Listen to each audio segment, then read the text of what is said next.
So we can start recording now? Yeah. Yes, please. Recording in progress. Okay, so I hear echo. Testing? There it is. Okay, so we're back. It is 6:30. We're back from our executive session. And we're going to start the meeting tonight with public input. If anyone has anything to say about anything having to do with Wenham, we're happy to listen. Nope. Unbelievably, no one has anything to say. All right, so let's jump right into reports and announcements. TA Steve, you're up. Yep. All right, so first, I would just like to announce that Route 97 is now paved. So, nice job to Rich It's Souza so and all the details and, what's that? It's so smooth now. It's amazing. Yeah, so I mean, I've heard from a number of folks basically praising how smooth it went, how good, the officers were with the details and being helpful. And Did I tell you that? communication.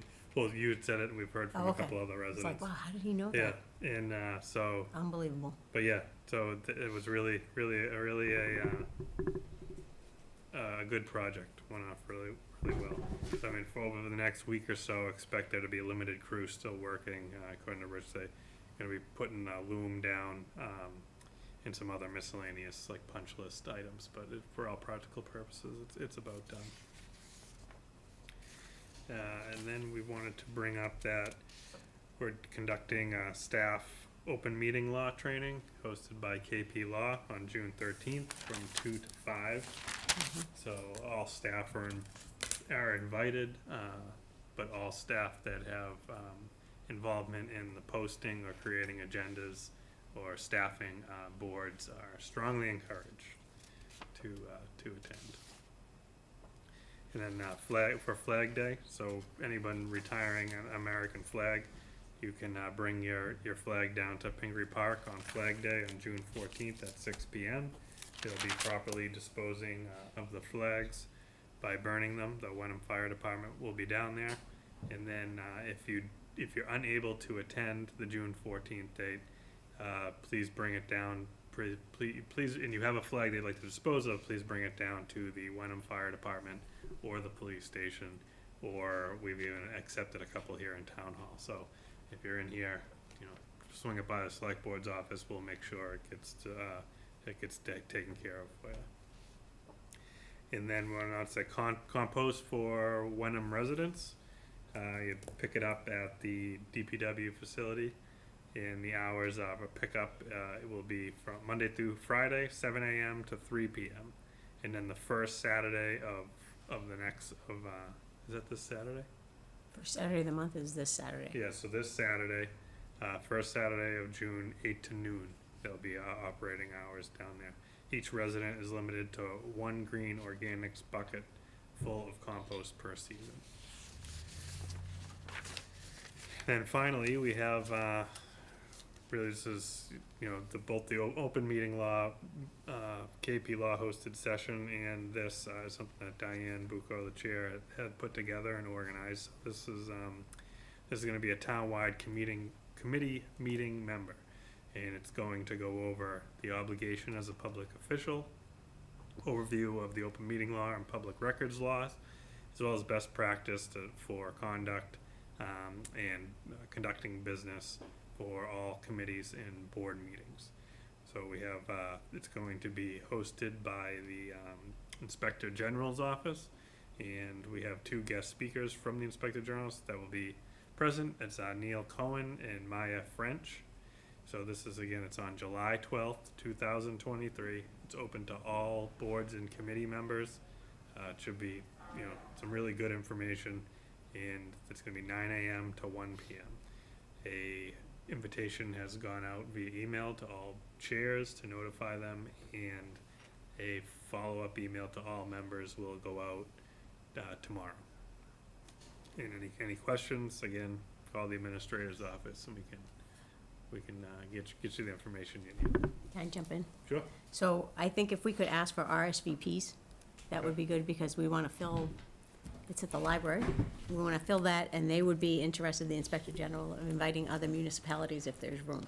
So, Okay, that's good to know, yeah. So we want to get as many Wenham people in there as possible. All right. And I believe Sally Cairns is gonna come to talk to us about public service. Oh, nice. Okay. Yeah, it'll be a good meeting for sure. Do you have All any right, and other that is all, announcements? that's all I have for announcements All this right. evening. I have a bunch of things, but somebody stole some. So, I wanted to first congratulate, on behalf of all of us, all our Wenham seniors at Hamilton Wenham Regional School District. I believe there were 35. It's a small number, isn't it? 35. We didn't have any Wenham graduates at Essex Tech this year, but I'm sure there are also Wenham students that graduated from various other schools, Pingree, Penguin Hall, or wherever else they go. So, congratulations, good luck in all future endeavors. Municipal work is always fun. The Memorial Day Parade was amazing. The ceremony was great. Thank you to all the departments, including the the Veterans Commission for putting that all together. And for everybody who came, we had Representative Jerry Paracella and Sally Cairns. Anybody else? No. Thanks for the representative, that was it. Yeah. So I thought that went really well. Thank you It was guys. great. We were all there. It was good. The Pride flag raising was also a beautiful day. They had amazing speakers. All different organizations spoke. It was very nice, and the flag went up. It was a little weird over there for a while, but you figured it out. Yeah, thank you. We started with our resident outreach, our Mondays from 5 to 6 in Town Hall. I think Gary was here yesterday. Yes, It wasn't really advertised, but did you have anybody? no, No.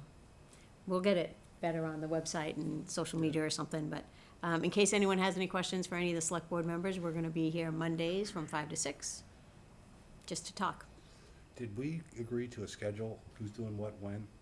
I think we did. I thought it was you first, but I guess it was Gary first. yes. Okay. And so, next week is the 12th? Is that right? Yeah. Yes, Yeah. Can you do the 12th next week? Because then I can do the following week. Oh my gosh, yeah, because it's, Yeah, I'll June. definitely be here. all right, so then the next time we'll do it would be Monday, the 27th, 26th. I think. skipping the 19th? or- Well, because it's Juneteenth, it's a Oh, holiday. that's right, yes. And then we have a The meeting, day of the- All right, so June 12th here. 5 to 6. Got it. I think maybe we should throw out some dates and we could all just fill them in so we have them. Because I'm looking ahead, it's confusing where I am. Yeah, why don't, we coordinate that through our office, and then we Yes. can set up meeting reminders on Outlook, so Yes. that everyone can accept Okay. their date. That would be great, thank you. And then I think we have our committee department outreach starting this, we'll have 2 maybe updates from land use and finance today. Yep. Awesome, so that's even better. So I think all of our stuff is starting, Flag Day, Route 97, those were all my other things. Oh, Harbor Light, they had 2 meetings, one at the COA and one at the library recently. I reached out to Anna Sedzek, but I didn't hear back, I'm not sure how they went. Do you have any do either of you know how it went? I know she was at the COA, Mm-hmm, and she spoke to quite a few people there because it was also bocce morning. oh, good, So Good it was morning. a good group, so she got some good feedback there. And it was not a formal session, but she just gave out information and Okay. the invitation to come to the formal which one at was the June library. 1st, right? Yeah, so I didn't hear back from her, but I hope people went. And then if they had any other questions, I think there's a link from the website if they wanna know more. Any select board members' reports, Pete? I was going to do the same thing for the class of 2023, and just a shout out to Grace Roebuck. Congrats, Grace. Awesome. Yeah, it's with Grace, our one participant in municipal government being on the Human Rights Committee, right? That's right. Yeah. Yep. And only other thing is today, as you've probably seen on the news, it's the 79th anniversary of D-Day. Yeah. Have you ever gone to the beaches? Yes. I did too. Hmm. Pretty. I did it with my dad. Oh, Didn't land then. Hmm. But All right. All right. Any correspondence? I don't think so. Nope. Nope. So we're moving right on to new business. Wenham Museum one-day liquor license, June 16th, the 100th anniversary celebration. And I see that Kristen Noon just slipped in the back. Would you like to talk about this awesome event coming up? Good evening, thank you. My name is Kristen Noon, and I'm the Executive Director of the Wenham Museum. And we have filed an application for a one-day liquor license for our 100th anniversary celebration, which is coming up on Friday, June 16th from 5:30 to 8 p.m. It will celebrate 100 years of community support of the Wenham Museum, including a great year we've had raising funds as part of our 100th anniversary fundraising campaign, and set us off onto our next century. We'll also be recognizing some individuals that evening who have been important to the institution or to the history and the culture of the town of Wenham over recent years.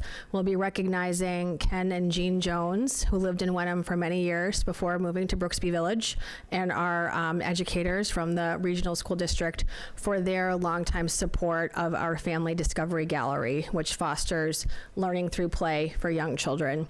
And we will also be recognizing the Davis family, Harriet Davis posthumously, and her brother Charlie, as well as his son and grandson and their spouses, for their many years of connecting generations through history and culture in the town of Wenham and at the Wenham Museum.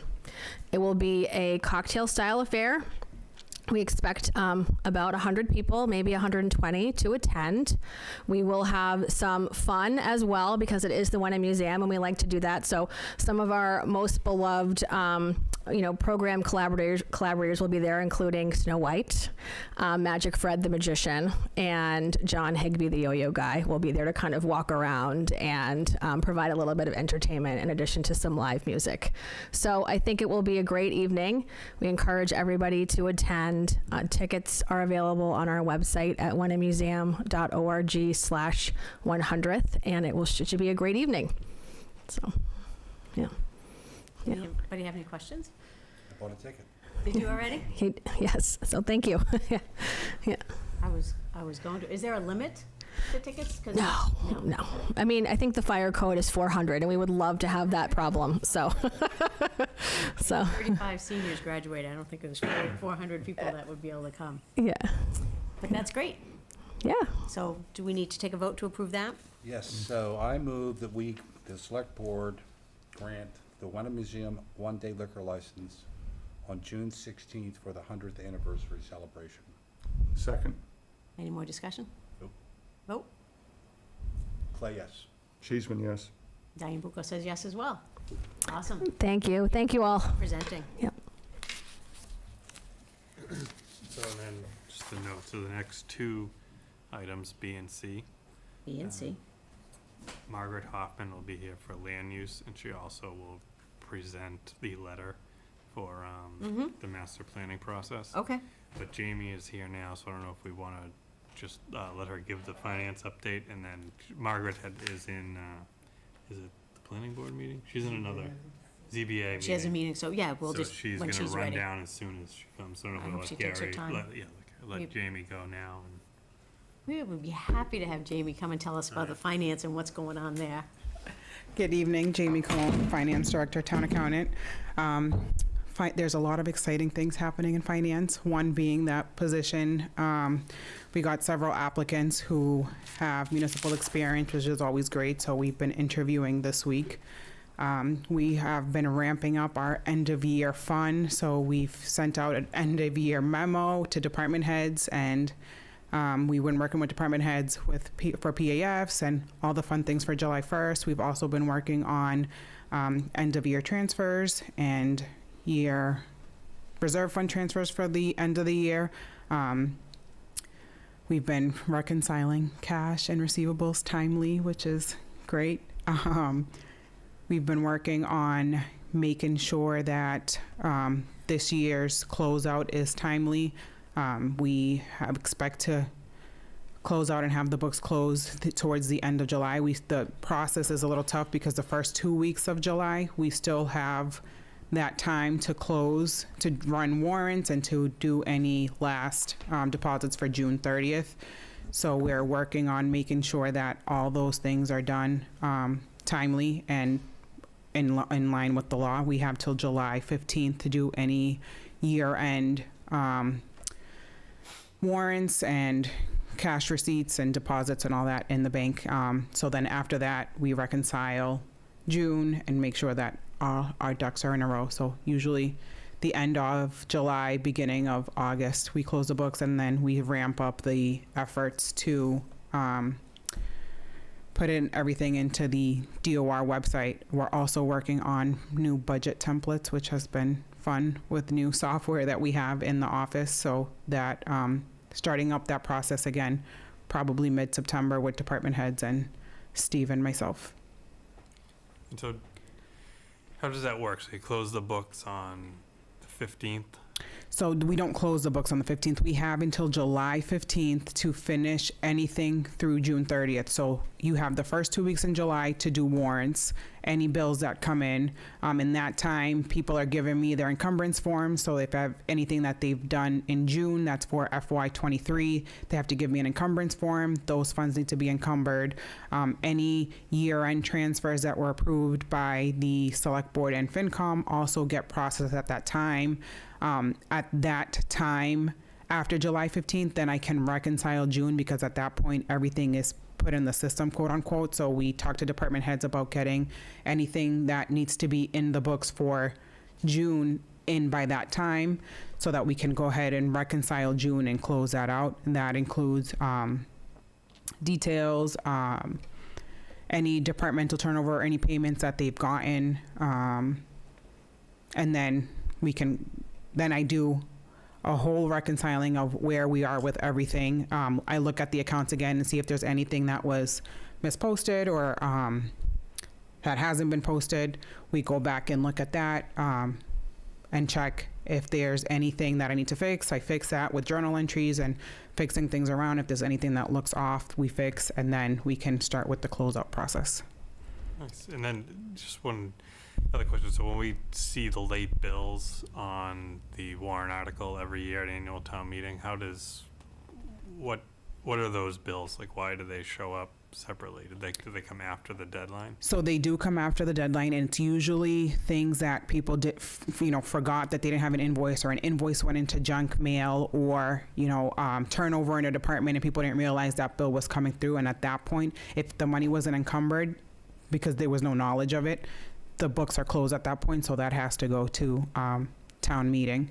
So we've also ramping up with the preliminary audit, where the auditors will send us a list of invoices they want us to pull, W-9s they want us to pull, payroll records they want us to pull, any internal audits that we've performed they want us to pull, and they gave us like a selection. We give it to them, and that starts our initial auditing process until they come in person, usually the first week of September.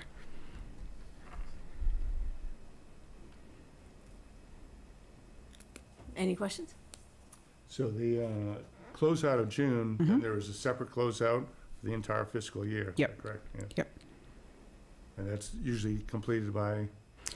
Usually completed by, it ends with the audit. So when the auditors come, at that point, my books will be closed. They will go through their piece, and then they'll release everything on their end, and then I start putting everything into the DOR. Sounds good. Thank you.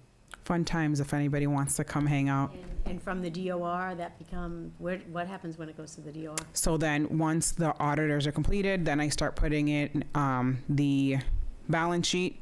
I start pulling everything in there. Then I start doing what they call Schedule A, which is all our receipts and expenditures. And then September, October is recap, which is how we get our tax rate. And that's done in conjunction with the assessing office, and then town clerk signs off on it at the end.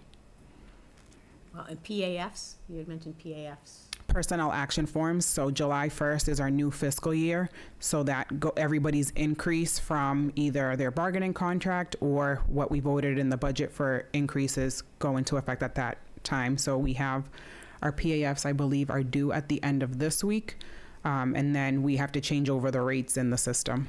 And that's Anybody who gets paid has to do a PAF. everybody that gets paid gets a PAF, yes. And then at that time, we also look at if somebody left during the fiscal year to make sure that they're closed out in the system, that we have a PAF ending that. So it's just, we have to change over the rates, the health insurance rates. There's another rate, health insurance, and all our deduction rates that go over increased July 1st as well. So how many people do we have on payroll or in that PAF system? We're probably going to see about 30 to 40 PAFs because with some of the bargaining contracts, there'll be two PAFs, right? Once the bargaining contract is signed, there'll be a PAF for FY23, and then they'll get a retro payment. And then they'll have to sign a PAF for FY24, which starts July 1st for their current payment. So there's a lot going on in finance right now because a lot of the contracts will be before you today.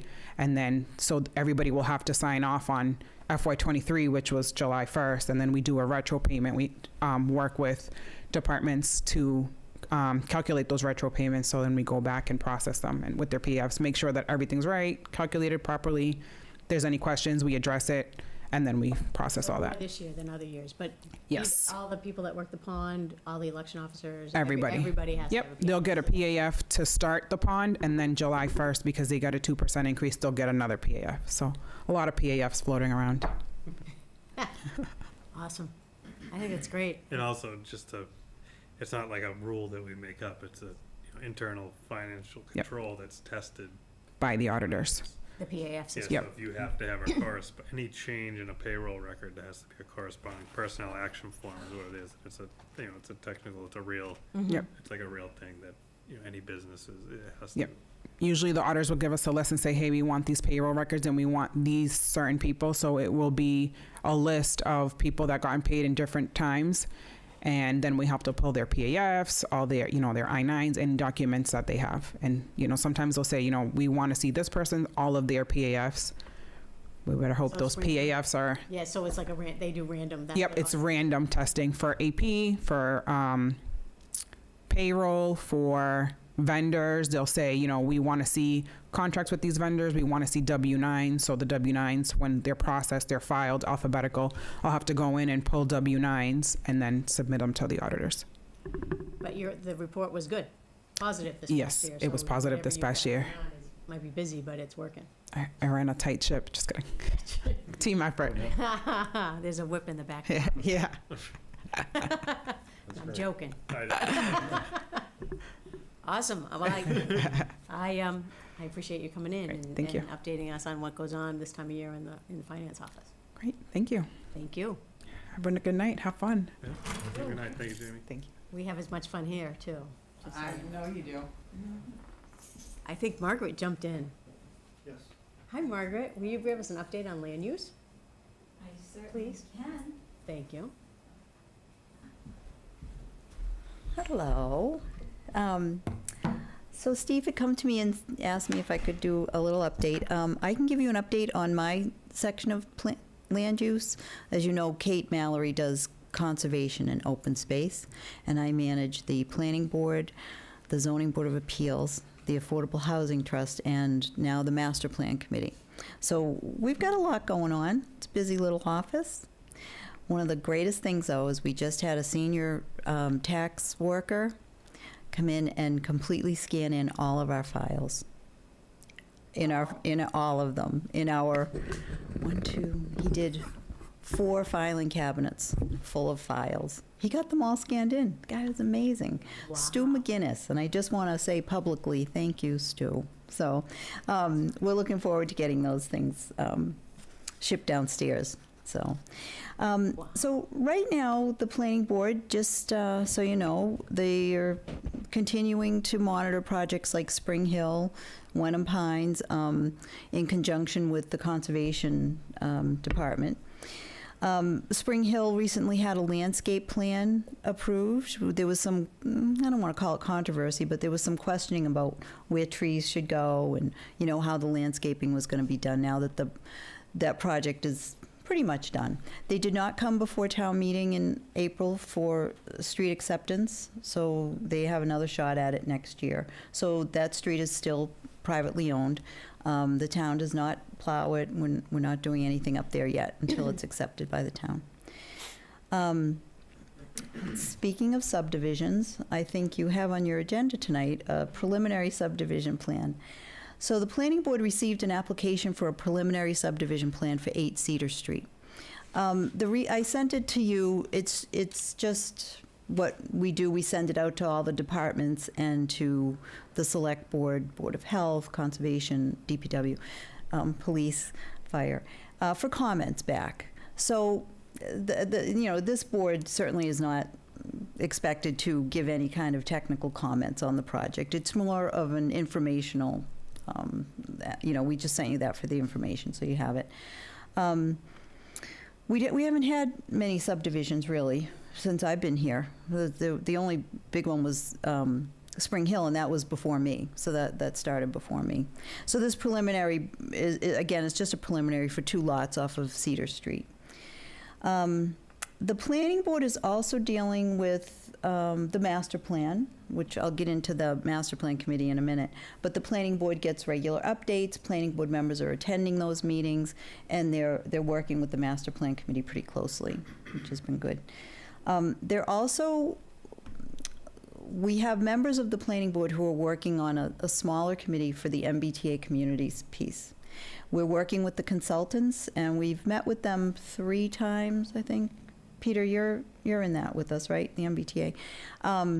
So the consultant's working on a few different scenarios, and we anticipate having a draft of some possible scenarios for areas for overlay and possible zoning amendments that may have to happen because of that regulation. Again, it's really in just the beginning stages. Once we get something from the consultant, a final document, we'll bring that to the planning board, the select board, and any other boards or committees that are interested, and we'll be presenting it in a public forum. There are many nuances to that regulation. There are many questions still to be answered and decisions to be made. So nothing is written in stone on that. I want to also mention that the deadline for compliance for a community like Wenham's, which is considered a commuter rail community, deadline for compliance is December of 2024. In order for us to actually comply with that, we would have to have our zoning at town meeting and, adopted by town meeting prior to that. I honestly don't see us having all of this ready for April town meeting, especially because of the master plan process and where that schedule has gone and the timeline for that. We anticipate the master plan being completed late March, early April next year. The master plan will have goals and strategies for accomplishing those goals. Strategies will include zoning amendments, zoning changes, and there certainly wouldn't be time to get those recommendations ready for town meeting in April. So my hope, and I'm asking this publicly, and you don't have to answer me tonight, but I'm hoping that we can have a town meeting later next year. We may have to have a special town meeting in order to adopt all of these zoning amendments that I imagine will be coming forward. Not just the MBTA, but there's possibilities for a change of, maybe commercial, or there's also climate adaptation amendments that we're anticipating for our zoning and many of our other regulations. So, but that's something that we can put on the back burner. So, the ZBA, I actually just met with them tonight. They've finalized their covenant with Maple Woods, and Maple Woods is moving along very well. The project is moving along. It's being built. They're doing a good job. They're very responsive to anything that we've contacted them about. And as you know, the ZBA lost Tony Fahiri this past, in March. Was really sad for the ZBA. It was a great loss to that committee. They now have 4 members, and one of the members has indicated that they do not want to continue in July. So the ZBA will be down to 2 full-time members that you had I think you appointed 2 of the associate members to full-time members. So they're kind of in the middle of reorganizing. They're anticipating their next meeting will be in July and hopefully I'll have a recommendation to this board for moving the other associate member up to a full-time member. So they'd have 3 full members, and then we maybe want to look for other people to get on as associates. We were very fortunate with the ZBA to have a 5-member board for a while. We had 2 associates and 3 full-time members, but that's not the case anymore. The ZBA hasn't been very busy with permits right now. I think we've seen construction slow down a little bit, so we haven't had many applications for any, ZBA permit applications. I want to just talk about the Affordable Housing Trust a little bit. So the Affordable Housing Trust has been actually very busy. Wynn Dodge, as you know, has been the chair of that committee for a bit of time. He is stepping down as chair, and Huntley Skinner is going to be the new chairperson for that committee. So Huntley and I actually met today, and we're working on, one of the things they're working on is possible purchase of an affordable unit that may be up for sale soon, similar to what they did last year when they purchased Stockwell Drive property. They're looking at another property up there that they may be able to purchase within the next few months. So they're working with town council on that, and that's moving forward. DHCD has been involved, and town council. So as you probably are aware, they also received $600,000 from CPC last year. So it's really exciting for this trust to have that much money to work with. So we are working on possible new programs for the Affordable Housing Trust to utilize those funds. So I would, I can update you at a later date, but we have a list of different kinds of projects that could, possibly happen. We just need to figure out how those are going to work in Wenham. So, but they're working pretty diligently on that. They're also contemplating zoning amendments that they're going to try to bring forward, possible accessory dwelling unit zoning, inclusionary zoning that would further the Affordable Housing Trust program. So the last committee is the Master Plan Committee, and right now the Master Plan process is going into phase 3. Their visions and goals. We've had 2 workshops, which were, I thought, really well attended, and they got a lot of good work done. So they've come up with the vision, they've got the draft of that, and some of the goals are now being put together by the consultant. They're going to be presenting to the planning board in July. So at the July meeting, the master plan consultant will be presenting these drafts, visions, and goals to the planning board. We're going to put a push out to the public to please attend that planning board meeting. On June 30th, the vision and goals drafts will be ready, and they'll be posted on the website. And we want people to look at those and comment on them, send the comments to, there'll be a form on the website for them to fill in and send off to the consultant, who will share those with the committees. But we really want participation at those. We're doing a big public outreach where we've got some flyers in the next, I think it's a tax bill that goes out June 30th. So we'll be putting flyers in those so that everybody has an idea that, it's another opportunity to get involved. And we really want people to get involved with this next phase. We'll do the, social media push. We even talked a little bit about sending out one of those, I think it's Code Red, maybe a Code Red announcement, depending on how that gets used, I'm not sure. But there's a lot of options that we're looking at to try to get that public input this time and do as big a push as we can. We feel like we did a pretty good job with public outreach in the beginning, but we'd like to reach everybody. We really want everyone involved at this point, because a lot of information's come back. There's a lot of things that townspeople have said that they'd like to see happen that are now going to start to funnel down into those actual goals, and we want as much input as we can get. The other,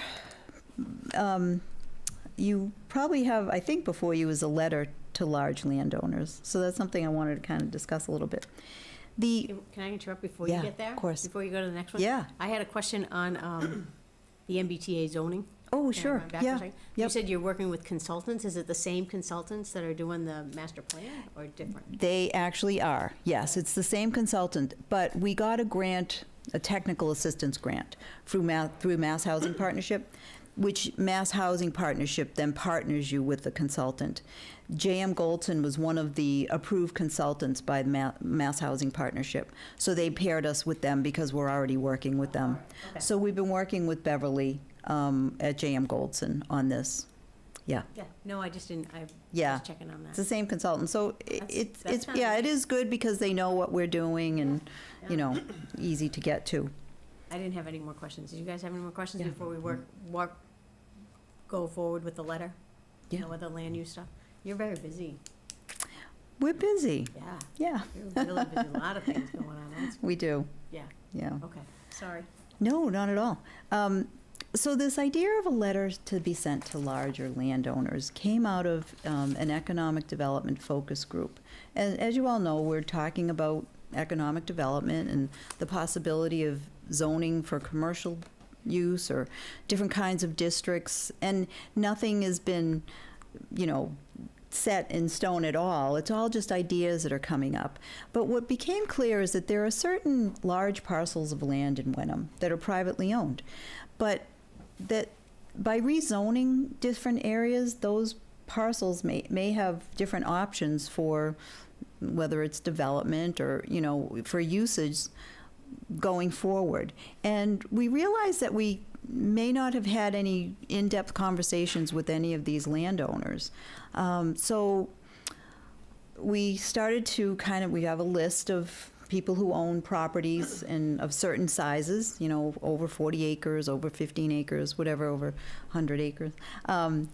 And we wanted to reach out to them personally and just say, look, we value your input. We want your input to talk about, we don't need to know what they want to do with their land, but we want them to know that we're talking about larger parcels in Wenham and what potential there is for that. And we just don't want them to be left out of the conversation.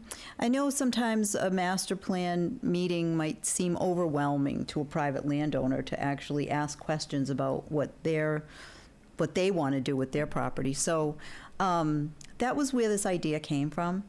The master plan committee the other night voted to move this idea forward. And so we thought it should come from the master plan committee, the planning board, and the select board. I think that way everyone knows this is what we're doing.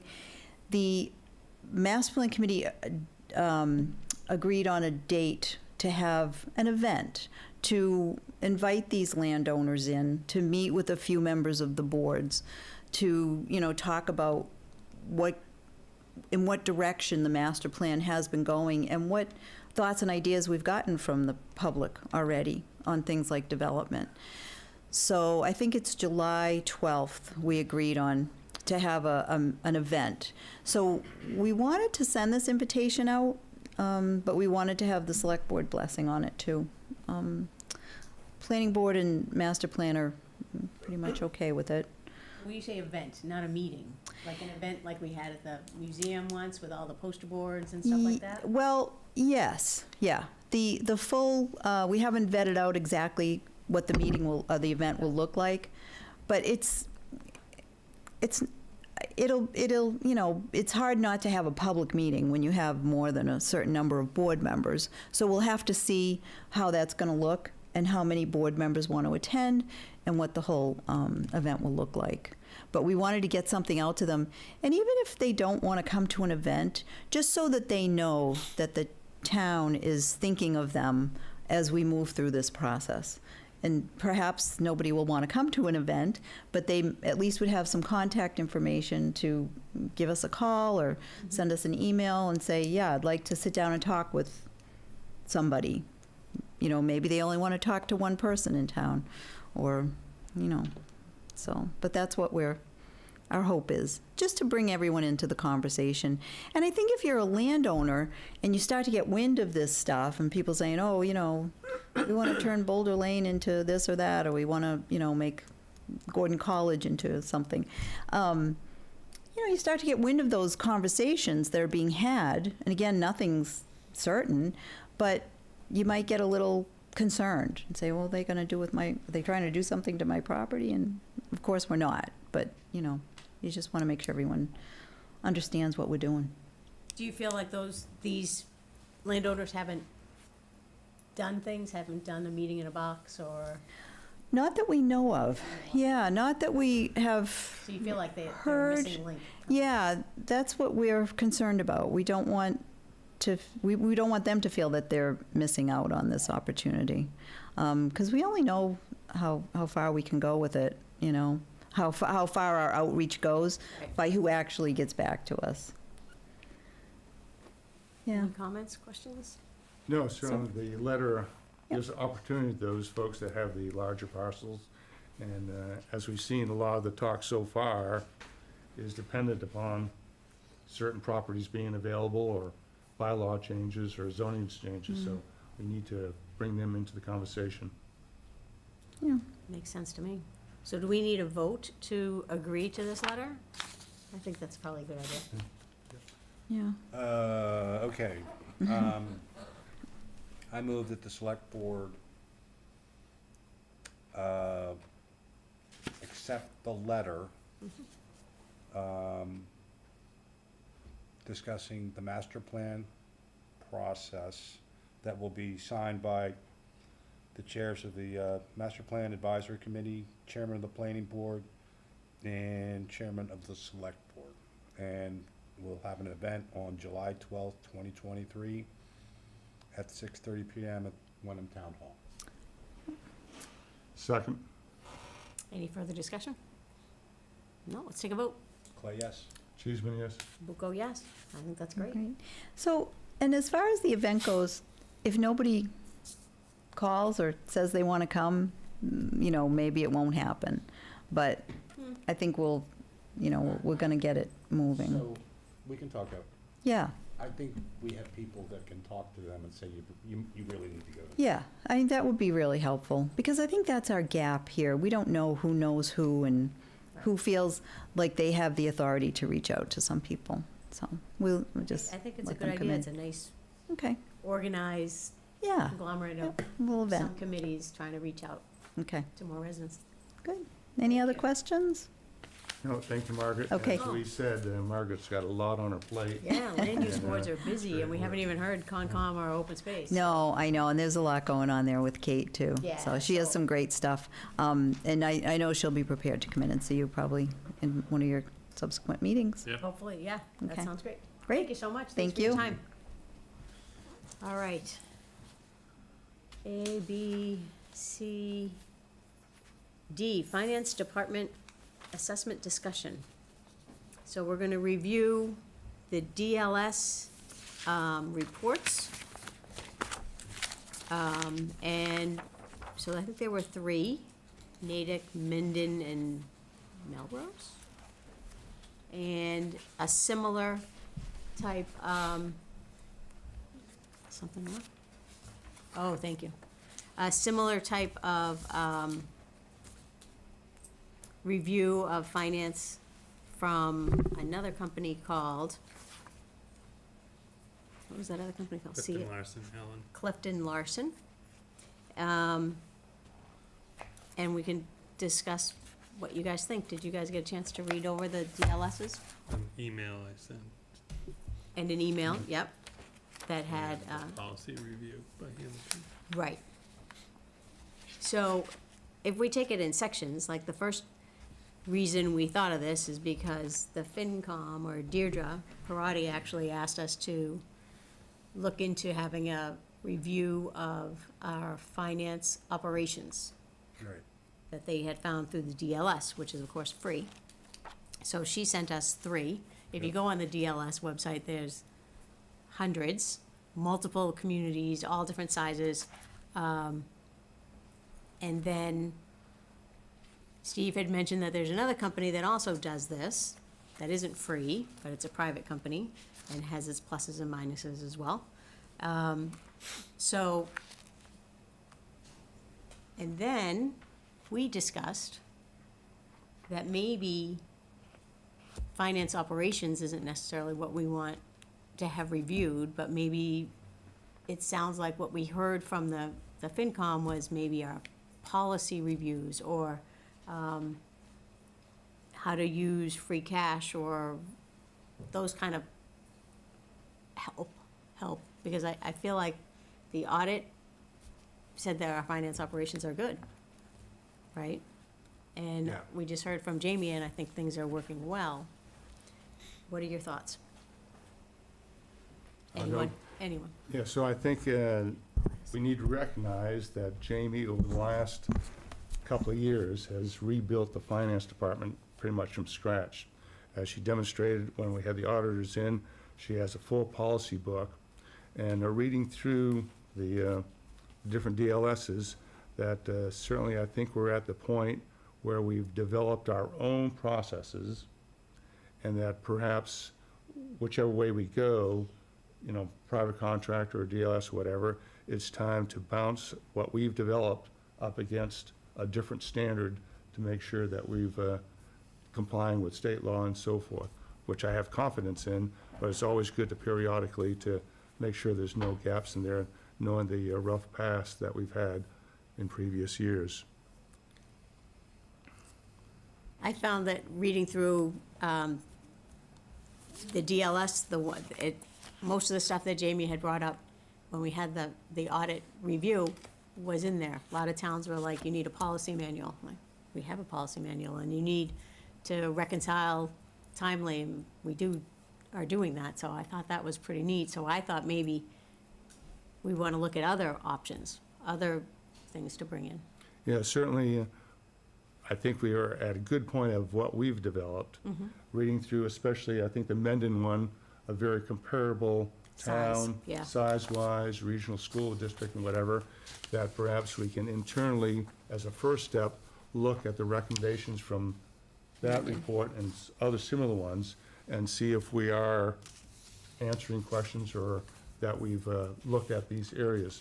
But as we talked before, I think we're very comfortable with the great job that the finance department's going, that perhaps we're into the next step of developing townwide policies on investment and so forth, that mirrors, I think, looking through the Hamilton has a very comprehensive Finance. financial policy Yeah. document, which is something that we need to come up with. And then perhaps after that, it would be the time that once we have all that we want to do in place, then we would go outside and say, okay, come on in and take a look and see what we've done. But I'm not sure we have the whole townwide structure set up yet.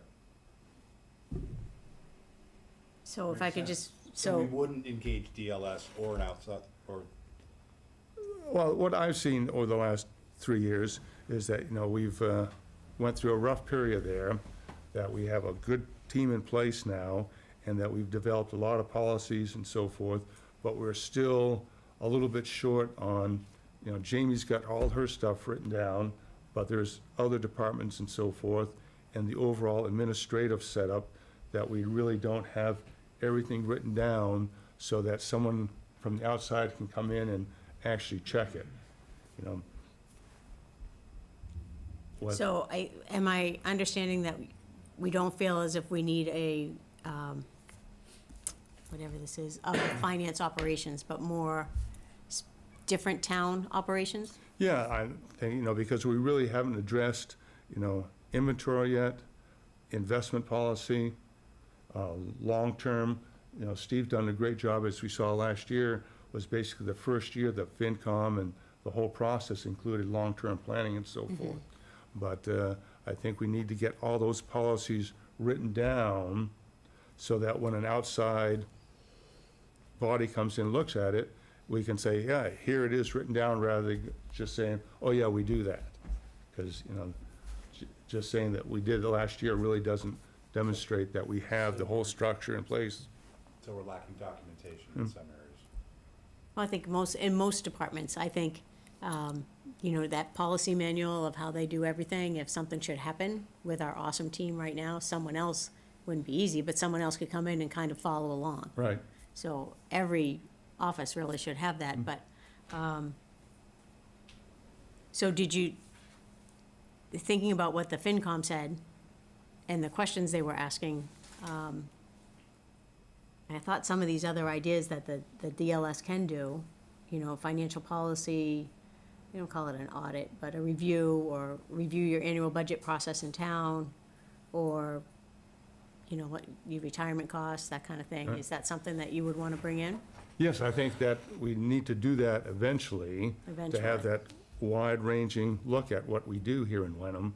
But we already know there are some gaps. So I would say, let's get the gaps filled first, you know. Before you have someone come in and Before say, you- you need these Yeah, gaps yeah. filled? And how would you go Because, about doing you that? know, otherwise, we really don't want to waste DLS's time or somebody else's time to come in and tell us what we already know. So We how need do to we be doing- identify the gaps? Right, Well, I think some of them, we know are quite apparent, you know. If you go to another city, I won't mention Hamilton, or whatever, use their documents and go right down through the list. You know, do we have an investment policy that has been reviewed? Do we have the audit structure renewed or reestablished? Do we have, you know, and both the results from the DLS The notes ones that are from already here. Mendon or Yep. from Hamilton or the Marblehead or from the private contractor, we can use these copies and just go through and say, yes, yes, no, no. And, you know, we know what, we are going through that, we'll know what we're missing, you know. Because, you So- know, that's a great idea, that's time consuming. it is, but, you Someone know, to go through, you know, so now we're gonna, so I would go back, like Mendon kind of fits yes, us, the Natick, and the other, I mean, they're just so much, they're just too big. bigger. I Yeah. would pull some, but Mendon might have also done a financial review and all that stuff, so, if we take Mendon and Hamilton All right, and look at To start. those, and then decide which are What the we're most missing. appalling gaps to start working on. so who does that? Us? Steve? I can think, say, Well, first of all, we'd have to go back and get FinCom to agree that that's the process we are thinking about. Well, yeah, we haven't agreed on it yet. I want to know how we were gonna do it, Right. right. right? Right? So I think the, obviously, there's work that the three of us can do as to going through, you know, those 2 or 3 or 4 documents, and with our experience, just go, yeah, this is missing, get Steve involved and say, yes, you know, this is something we can do internal or something that we can borrow from somewhere else, and what the actual time workload's gonna be, because whether we invite the outsiders in later or now, that work still has to be done. We do need to come up with the formal policies or processes. What's your thought? I would say that, you know, if we're looking at starting points and doing some of our own research, that the Hamilton financial policy document, I believe, was actually done for them by the state in 2018, so that would certainly be a good jumping off point, because it already has citations citing, you know, DLS, best practice, GFOA, ICMA, and then they also cite, you know, financial mass finance law. So where, you know, where the policy is driven by the statutory requirement, they cite the law as well. So it's a nice, I was reading through it, it's a, you know, it's a pretty good document, and that, you know, we know is somewhat up to date. 2018 really isn't that long ago. Some financial policies you see haven't been looked at Is that on for their 20 website? years. Yep, yeah, it's in the packet. We have it too. Yeah. Mendon was 2023, but again, that's the financial management, whereas Hamilton is the financial. Yeah, overall, all Policies. policies. So do you feel like it would be a similar amount of work to start on our own, going through these two things, as opposed to bringing someone in to tell us what we have to do? Well, I mean, as far as policies, I think that it wouldn't be that heavy of a lift to take what we have existing in writing, which is, you know, substantial, and then take Hamilton's. I have Danvers, I instituted policies in Marblehead as well, which basically use the Danvers template, who actually probably uses the Hamilton template, because Hamilton, Topsfield, and Boxborough and all of them, I think, all got in the community compact, which was a grant that had these policies all written for these communities, and they've kind of spiraled out into a ton of communities in Massachusetts, because they do serve as a good starting point. So all that's saying is we could take it as a starting point, cannibalize what we need, integrate what we have, and then present that, to be reviewed. Maybe that would be, a good way to start. I think that's a good way to start. I don't think that we need, right now, whatever they call this, the financial management review from an outsider. I think we need to just put it all together ourselves. So, the request was from the FinCom for us to engage with DLS, but it is our decision on whether to do it or not. So we just need to make a decision and then let them know. Is that right? That's my understanding. So I'm not sure we need do we want an actual vote, other than just to give the town administrator guidance that we'd like to review comparable cities' financial overall policies to identify gaps that Wenham needs to get put in place. So that's the financial policies, so Right. that's what we're gonna work with Right. first. So we don't have to look through Mendon and pull out stuff. We're gonna go through Well, Hamilton. Well, it's hard to define exactly where the policy ends, because if you look, Hamilton is pretty comprehensive. But if you look at Mendon too, they talk a little bit about the structure, town structure and so forth. And I'm not sure we want to go that far right now, that we ought to, first step, identify Policies. what other towns are doing or what we should be doing, that we can get caught up to speed ourselves first. Yeah. Yeah. That makes sense.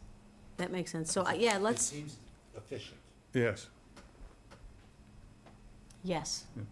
Yep. so let's, do we want the three of us to concentrate, say, on the Hamilton Danvers models, and And just kind of, go through and say, yeah, we see this is missing or needs update or so forth? or and what, we'll as pass- far as what we know, and Yeah, what we know. maybe, and we all Pass send to it to Steve, Steve, and and Steve can Steve go, oh, adds well, on we to already it, have yeah. this. Right. Because maybe we don't know Right. what we don't know. Right. So we're gonna focus on Hamilton and Danvers?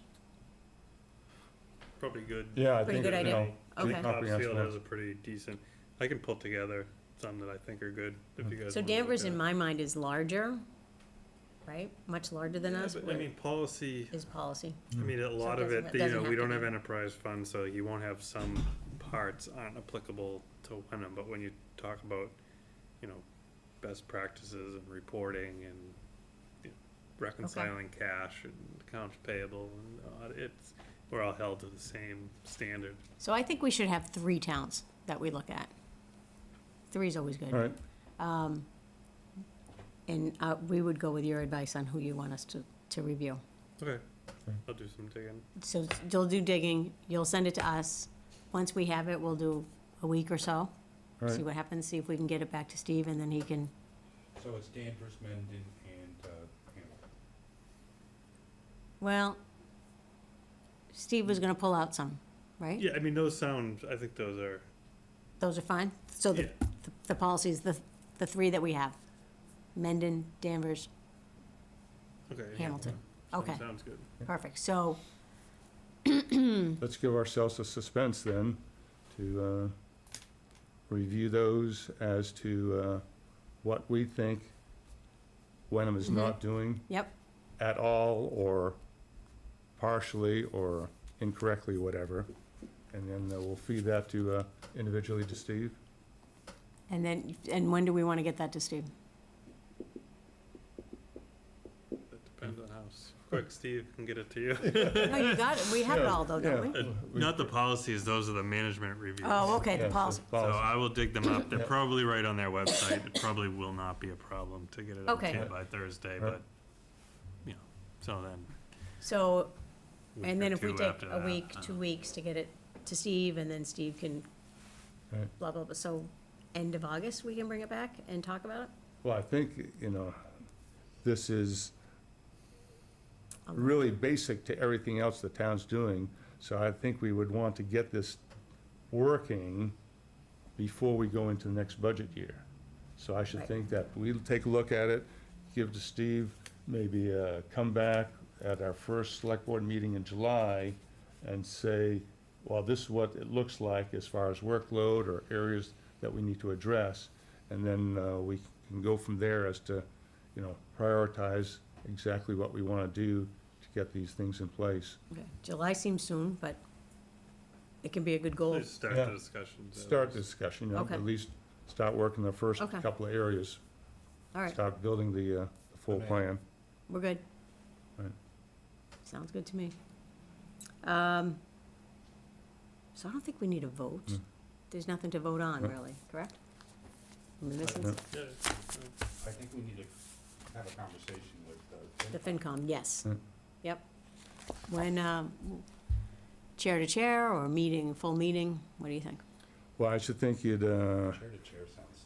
yeah, chair to chair, but perhaps we get the initial stuff back the first meeting in July.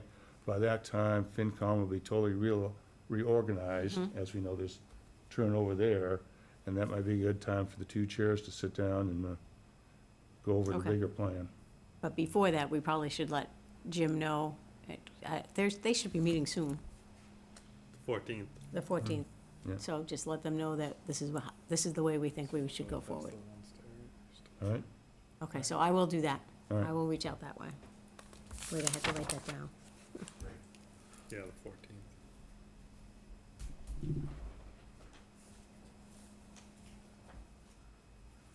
I'll do Jim and Deirdre together because she's the one that sent us the information. Can do. Okay. All right. She just heard the conversation too. Okay. So this was going in here. Moving on. We have to make a formal acknowledgement and a select board response to the Division of Open Government because we had an open meeting law violation from Michelle Bailey. The open meeting law violation came in on May 14th. And we sent it to KP Law, and we explained the situation, and they came back with the memo that we have, which all sounded very good to me. Did you all read that? Yes. So here's the complaint. I didn't get to see this whole piece together. Okay. So, I should know what to do, but Steve, so, what's our next steps? yes, what's it, thank you. I believe you gotta read the, I read the whole thing out loud? Yeah. The whole 5 pages? or at least the first couple paragraphs. I think we had to read the complaint first, or does this, Yeah, so read the complaint and then read the response. Okay. I would just read it all because then that way you're. all right. So the complaint was from Michelle Bailey to the Wenham Select Board. The dates of the alleged violations was February 7th, February 14th, March 7th, March 21st, and May 12th, all 2023. And the Wenham Select Board held an employee evaluation and a vote on a non-employee contract in executive session without a vote in open session. The Wenham Select Board did not conduct proper periodic review of executive minutes. The Wenham Select Board did not respond in a timely manner to the request for executive session minutes. Do I go through the specifics? Or should I, Yeah, just the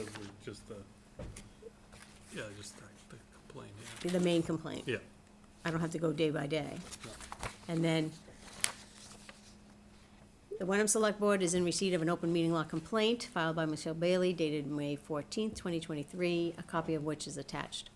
The complainant alleges that the Select Board violated the open meeting law by holding an employee evaluation in executive session, voting on a non-union employee contract in executive session without holding a vote in open session, did not conduct a proper periodic review of executive session minutes and did not timely respond to a request for executive minutes.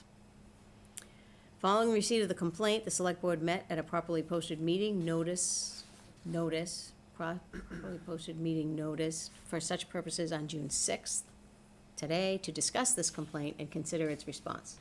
The select board has carefully reviewed the allegations contained in the complaint and following such discussion has authorized KP Law to submit the following response on our behalf in accordance with General Law, Chapter 30A, Section 23, and 940 CMR 29.05, 5.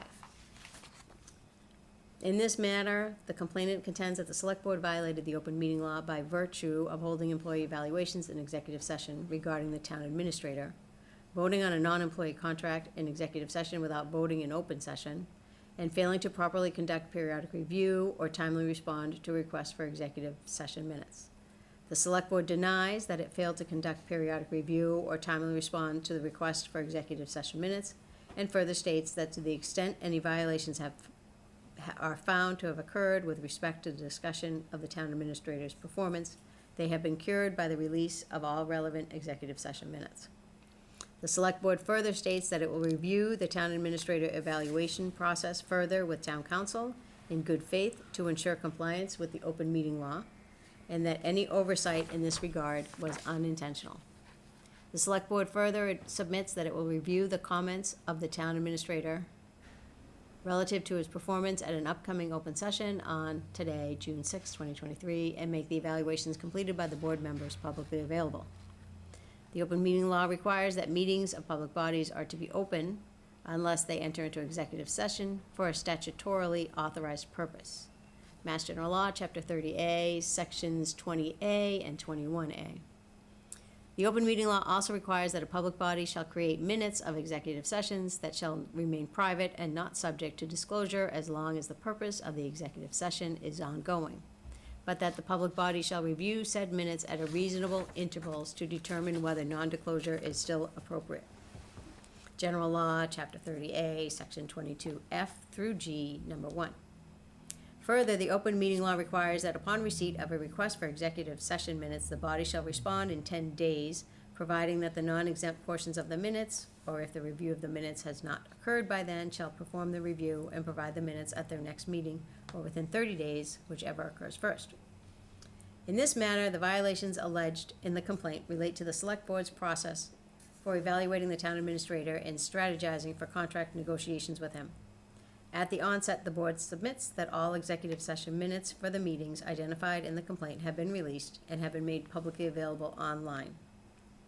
The select board further maintains that it properly posted notice and subsequent properly entered executive session on February 7th and 14th under the provisions of Mass General Law, Chapter 30A, Sections 21A, Number 2, to discuss strategy in preparation for contract negotiations with the town administrator. Following the February 14th meeting, after review of further matters to be discussed, the select board concluded that the evaluation of the town administrator would proceed in open session. Thereafter, the select board did not perform any performance evaluations in executive session, nor did they rely on any prior discussion of the town administrator's performance in taking steps at future meetings regarding his contract. On March 7th, the select board met in executive session to discuss the town administrator's contract. This discussion was separate from and did not involve the discussions on February 7th and 14th, but was instead to consider changes to the contract presented by the town administrator. The select board later released the minutes of its March 7th executive session following a properly noticed open session on March 21st. Additionally, on March 21st, the select board presented the changes to the contract in open session and summarized the discussion that took place during the March 7th executive session. Thereafter, on May 1st, Ms. Bailey requested the minutes for the February 7th and 14th meetings. The select board completed its review of the minutes and released them following executive session on May 9th. Indeed, the town administrator responded directly to Ms. Bailey, providing the link to the requested minutes, which had by then been posted on May 10th within the timeline required under Mass General Law, Chapter 30A, Section 22G, Number 2. Upon review of this matter, the select board publicly released all executive session minutes pertaining to the town administrator's contract from February and March 2023. In doing so, it has cured any alleged open meeting law violation because it gets to the heart of what the intent that gets to the heart of what the law is meant to accomplish, transparency in government. That's a quote from the Open Meeting Law 2011-38, Benevolent and Protective Order of Elks, Lodge Number 65 versus the City Council of Lawrence, 403 Mass 563-566, 1988. As such, the Select Board submits that any alleged violation as raised in the complaint has been remediated and that no further action is necessary at this time. For the reasons set forth herein, the Select Board respectfully submits that it has reviewed its employee evaluation practice in good faith for future compliance with the Open Meeting Law, and further submits that this complaint has been resolved and no further action is necessary at this time. If you have any questions, please do not hesitate to contact me. Thank you for your attention to this. Just one edit. There's an edit. Did I say something wrong? No, but I just edited the June 6th date. It's to be June 20th. Okay. So it's just for the record. Just for the record, we are not discussing It's a performance. the performance of the town administrator on today, June 6, 2023, but on June 20th, 2023. I lost track of dates. That was my bad. So that is our response to the open meeting law complaint. This goes to, back to the open meeting, back to the Division of Open Government, as well as to Michelle Bailey. Okay. Very well. So we will be better at that stuff. All right. Moving on. Discussion and potential vote to clarify Pleasant Pond policy. Would that be you?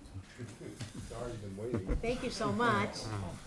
Jason Lucatoni, Deputy Chief, Wenham Police. So, since taking over the Pleasant Pond duties and responsibilities of all the lifeguards and gatekeepers, and over the last couple of years, we hold a meeting. We do one in the beginning of the season, we do one at the end of the season. And a lot of questions come up, a lot of changes happen in the pond. I know we reached a COVID period, which kind of put a wrench into the pond and people going there. But basically what came up at the last meeting was clarification as far as who has access to the pond. Now, I know there's guidelines on the website regarding parking stickers, and the question comes, what has been happening the last 2 years is that out-of-town residents, not Wenham and Hamilton residents, have been accessing the pond through either parking and using their bicycle, or they've been piling in the car. And it's fine. They just wanted to know if that's continued with the access of just enforcing the parking sticker rule. And because according to the head lifeguard, there's literally a handful of cars that park there. It never is a full lot. And I know the whole point was to encourage people to walk in, residents from Hamilton and Wenham. But the problem relays to how, them enforcing this, how much are they enforcing? Because I know with the fishing regulations that's stated in the bylaws is that they don't need a sticker as long as they have a fishing license. They can use the parking lot. So then it gets confusing and who's bringing who to the beach and the pond, and just wanted some clarification, if any. The last revision on this, on the website of the bylaws for the pond was back in July of 17. So it is probably something we want to take a look at. There is some language that needs some clarification. I think it's a typo that we need to look at as well, and just looking for some guidance. So if I could just jump in, I have two things off the bat. Fishermen can park in the fishing area. Correct, yes, I'm They sorry. can't go in the parking lot. Right. Don't go into the parking lot, so they don't need a sticker, but they have to have a fishing license. A fishing license to fish and there and park in they that park. area, correct. They have like 3 spots right over there. Right. The issue, again, is that people are walking in, but we're thinking that they are not from Hamilton Wenham. So there's people from all over at some dates. And what happened at the last meeting is they asked for a list of residents who paid for stickers because they run into problems where a nanny or a caregiver would take their own car. And I know that to have a sticker, but there's some debate that goes on well, they paid, but I got my car, or they have a rental because their car's getting serviced. So they're a lot of them are teenagers, and they're dealing with situations of people coming in and out, and basically, does it open up the discussion of having a pass for anyone, any use at the pond, or do we want to stick strictly with just a parking sticker end? And I think that's more what they're looking for, is just clarification, even for myself, and how it's handled for future reference. I was told, I don't know the credibility of it, but I was told that at some point before my time, there was state funding accepted for the pond, which required access to everyone. I don't know if that's true. That's information that I was told. I just wanted to relay it in case it I thought we got was. state funding to clean out the pond, Yeah, but I don't think it had anything to do with the parking. perhaps a little bit of the history. So you have really 3 different areas there. You have the town property with the beach. You have the water itself, which is a state-owned property. And then by state law, we have provided the parking spots, as you spoke about, which are outside the gate, that also have access to the pond for the fishermen. So it seems to me that the real question is, do we open up the town property to non-Wenham residents? And we got this example, but also it probably needs to apply to Pinney Park and West Wenham Park when it gets developed too, as to how we're going to have access to those. Because in the past, I think, perhaps we had too simplistic an approach that we just said, hey, get the sticker and you can park there and use the beach. But now we see that we have people parking at other places on side streets or otherwise, and then taking the short walk there and accessing the town property. You know, And we pay to have a gatekeeper there. Right, yes. Full-time as well as a lifeguard, but I feel that it's not, you know what I mean? The revenue coming in for the stickers isn't, Doesn't Doesn't cover do it it, at all. correct. So it's a matter of really, the real issue is who has access to the town property. Well, they decided in 2016, when they had that Pleasant Pond Right. group, that we would, because people from all over, there was a terrible accident, someone's Right. Yeah, speeding down there to correct. go use it. So they decided that they would do the parking stickers just for Hamilton Wenham, and you had to be from Hamilton and Wenham. Wenham cost one price, Hamilton cost another, and that was gonna cover the gatekeeper and the lifeguards. So I'm just baffled that, I just don't understand where people would be parking. There's no parking on Pleasant Street anywhere. Well, that's the problem. Right. They've been parking on Pleasant Street Well, they get and tickets. walking down or Give them parking tickets, they around won't come here. back. right. They park, well, they park if they know someone in the area, they've been using their driveway, park, and then they'll have a whole bunch come down. I don't think It's few and far between, but they do Right. find public I can't areas imagine. that, You can't really stop that, but if people are parking illegally to use the. yeah, if we enforce any illegal parking, correct, if Yeah. it gets called in. Yeah, But you can Uber there and have access for a short fee. yeah, I guess we didn't have Uber in 16 when we did this. Right. Yeah. So the issue with nannies and babysitters, instead of a sticker, can we just like sell something that you can put in your windshield? And if It's- you want multiple, because you have multiple cars, and you buy multiple ones, and that way.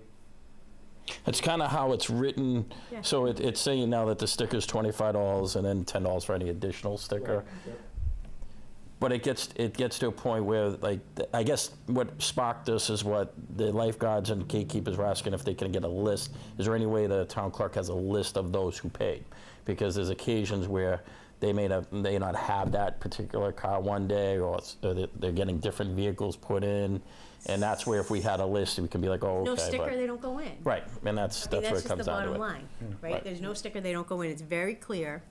You know, if you have a nanny, they come in with that car's registration, and the car's registered in Beverly, but they can get a sticker because this person works for me, and I want them to be able to bring my kids. They write a little thing, and they get a sticker. Right. So the other issue would be access, so just parking enforcement is what they're doing for the beach access. So anyone can have access on foot, bike, That's, That's how I that's understood it. how it's Okay. been, yes. So, I mean, if you want to park, you got to have the sticker. mhm. And I think that's in line with, you know, like the trustees of reservations, whatever. It's, you know, Yep. your sticker has to be in the car. In the car, yeah, no sob story. I mean, it's not easy because there's kids that are Right. gatekeepers and people are not always nice in these situations. But they could just say, I'm told I can't allow you in because your car doesn't have a sticker. And then they- foot traffic, up to this point, we've allowed Yep, whatever foot traffic. So, but it's something that perhaps as a broader question, we need to look at the use of all town parks and what circumstances. How does Pleasant Pond specifically? I know Sean Timmons is involved a little bit this year. I think basically just gathering data is he's with the lifeguards and the gatekeepers, the clickers All right. to kind of get data to see how many people are walking on, how many people are parking. Sean Timmons? Yep. Oh. And so then we can actually, or the board can make some decisions, right? Because Pleasant Pond doesn't, maybe at one point in 2016 it did, but it no longer supports it. Yeah, it's not self-sustaining at all. So it's, it's subsidized by the tax rate. And, you have to make a decision whether you want it to be self-supporting, and then you can take the data as far as the traffic and the usage and be like, all right, if we want it to self-support, then, it's really just a simple equation as to what the fees need to be. So you may want the Yeah. foot traffic from other communities, as long as it's not overrun. It doesn't sound like it's overrun with crowds down there. It's just getting some usage. I would think that the Pleasant Pond community would let us know if it's getting out of hand, or if people are there too late, or too many, which is what was happening before. So I guess the data is good, keep the data, but I don't think I would change the policy, or the, So the clarification is though, which is, we just want to know that if you want to park there, you need a sticker. There is no waivers for nannies, nothing like that. You got to come down and get a sticker. But anybody, no questions asked. If you bike on, walk on, wherever they're coming from, that's fine. Get dropped off in a car, that's all fine. I agree with that. So that's fine. I think so. Does Yeah, that make sense? what was the Yeah. typo? So, on the first page, section 2, number 3, if you read, access to the parking lot will be granted to these individuals when resident children are in their custody. I believe you mean are not in their custody. That's for the nannies. If you read that whole paragraph, it doesn't make sense. Oh, so access. Written documentation, access to the parking lot will be granted to.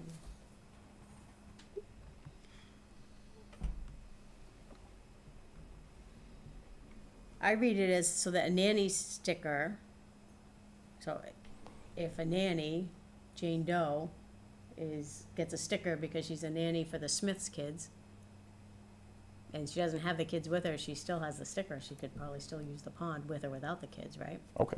Yeah, I mean, That's- if you paid for the sticker, your car can park Yep. there. I Okay. Right, think but we she wanna didn't just pay keep for the it- sticker, but she's Right. lucky enough that was a Yeah. perk of her I job, she think can we- go. Keep it simple, especially for our Just stickers. teenage. Yeah, Yeah, right. And we have a lot of new, a lot of returning ones, and we have Emily, who's a head lifeguard, Emily Nestor, and she's been outstanding and a great guide for me, having to have oversee this. But we also have new, gatekeepers, lifeguards, and questions come up, and, yeah. confrontations do happen down there. And, we want to have a safe environment, and we tell them always to call us if it's really getting argumentative, just to contact Right. us. So I think it was more or less just wanted to see where you want to keep the pond access, and we'll keep it as such. 2005. Yeah, so this was all written up by Tom Perkins. Chief Yeah, I think Perkins. in '05, but then it got revised Yeah, then we 6 years revised it a ago. couple times, So, yeah. It says April 20th, 2021. That I wasn't think No. that was just the change in the dollar the dollar amount, amount. Yeah. We had the one meeting. and the seniors still have a reduced rate, so. Does that answer your question? yeah, it was Right. just more clarification and what I could tell them, and I think there was some confusion when I asked the clerk for a list of residents. It kind of sparked, I think, something that they were asking to see if that would be easier, or we just do stickers and go from there, and we'll keep it as such. Well, we certainly didn't want to make them too uncomfortable, I'm sorry. Yeah, no worries, no worries. But I hope that more people would buy stickers. Maybe we need Correct. to do a little outreach on the stickers. It is a great place for all young It's on our families. department website. Since we updated our website, we put that on as well, so Yeah, hopefully get it out there. And we posted it on our social media, our Facebook, when the pond does open Did to see that, yeah. purchase. Yep. yeah, maybe we need to push it a little bit Yeah. more. It will get warm again, so, Yeah. yeah. That's great. Excellent. Thank you. Thank you. Bringing it to Appreciate us. it. Thank you for running that program. No problem. So we're not changing the policy. Code red. Code red. So, as far as I know, Code red, we never really had a policy. It was just kind of word of mouth. Is that correct? You never found a Well, policy? we had the discussion, what, Mm-hmm. a year and a half ago or Yep. so, as to what conditions that we would issue the code red messages on, which I think is, we had did that little rewrite of the exact times that we use it for. Yeah, where is that? I was on it, but I couldn't find it if it doesn't exist. But what I provided was just A it looks potential? like there's a few Right. communities that use Yeah. a generic code red So- that's tailored. My personal preference has always been that it is code red, it is emergency, emergency only, because I can't stand getting those kind of calls myself. But I'm gonna throw it to you guys. How do you feel about it? Well, I think we agreed previously, and I think the same thing, that code red ought to be reserved for events that we really need to get the public's attention, so that, there's always the problem of, if you use code red for everything, then the interest drops in it. But if you save it for real emergencies, and they say it's code red, then this is, something I need to pay attention to. And as we talked about a couple of meetings ago, for all the other stuff, we need to find, the other outreach solution or media.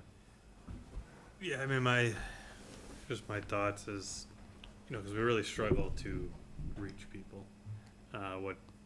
What prompted this discussion tonight was Kate and Margaret, as she mentioned earlier about the meeting that they're having, and they asked, they really are, desperately trying to reach people and having a hard time. They're doing the social media, we're doing the website, they're doing the sign, but people just aren't responding. So they asked if they could do a code red. So basically, then that kind of opens the door to, what's important enough.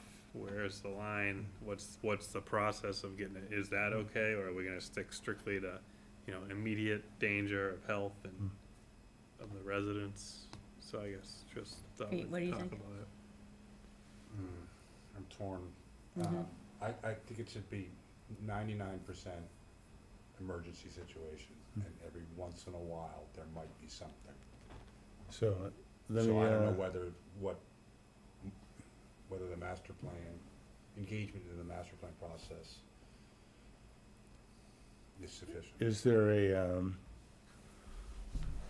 code yellow, So, what I'm getting at is, code red is for the emergencies. Can we use the same system Yeah, so code. and label it, routine business, for your information message? Just a, Look, correct me if I'm wrong, but Code Red is the software, right? Yeah. So that's, so it's not really the emergency itself, it's kind of what the That's right. software and this So- platform is. so the software will reach out to everybody. Yep. So maybe it's just a labeling issue, that code red is this stuff, and we could have, Yeah, so the suggestion we got from other communities, to your point exactly, is, it sends whatever you want it to send, so when it's urgent, like you might put like asterisk, all caps urgent, asterisk, but then all the other stuff is just a straight text, so, again, if you're getting them all the time, you might just filter through, Yeah. but, it doesn't come as like code red, but you can like tailor the message so that what you see first, is either just a generic message, or if you see like urgent, must read, or something like that, would be So- the text that comes So you can across. also do like call, email, call multiple phones, you could do every contact possible if it's an emergency. Yeah, it sounds like You're Hamilton saying- uses it a lot. A lot of communities Hamilton use it uses it a for, lot, I've had people tell me that. you know, we had one resident asking why we don't use it. She used to live in Hamilton and it was great because she knew what was going on all the time.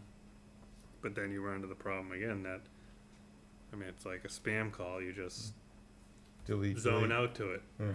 You know, so it's really, I mean, you guys call. I see the value. I mean, I see both sides. I see the value because I mean, I feel everyone's pain. Where, you know, probably the biggest complaint we get in the select board's office is that we're not doing enough to get the information out. Right. And you know, sometimes it's just really, it's like you're not really sure what else. You're doing it on the website. You got the signboard. We're doing multiple social media pushes. We're doing select board announcements, like all for the same. And you know, it's just short of knocking on doors. I'm not sure Yeah, how So- else we're So gonna. if it's truly an emergency, Mhm. then it's email, text, call. If it's just general sort of announcements, it's an email. That's it. Good idea. Fair point. Yeah, just limit the media, because I think the call, as we've talked before, if you got the emergency call from the town, it ought to be recognizable, separate from any other communication. So the media, so the system has the capability of just doing the blast out to emails? Yes. Yeah. So, So- root, Does our website have a notify me? Like can you sign up for when the planning board posts a meeting? Or can you sign up for when there's something on the news, you know, in the news, on the website? I know there's a code. You can get like alerts, but there's a lot of community.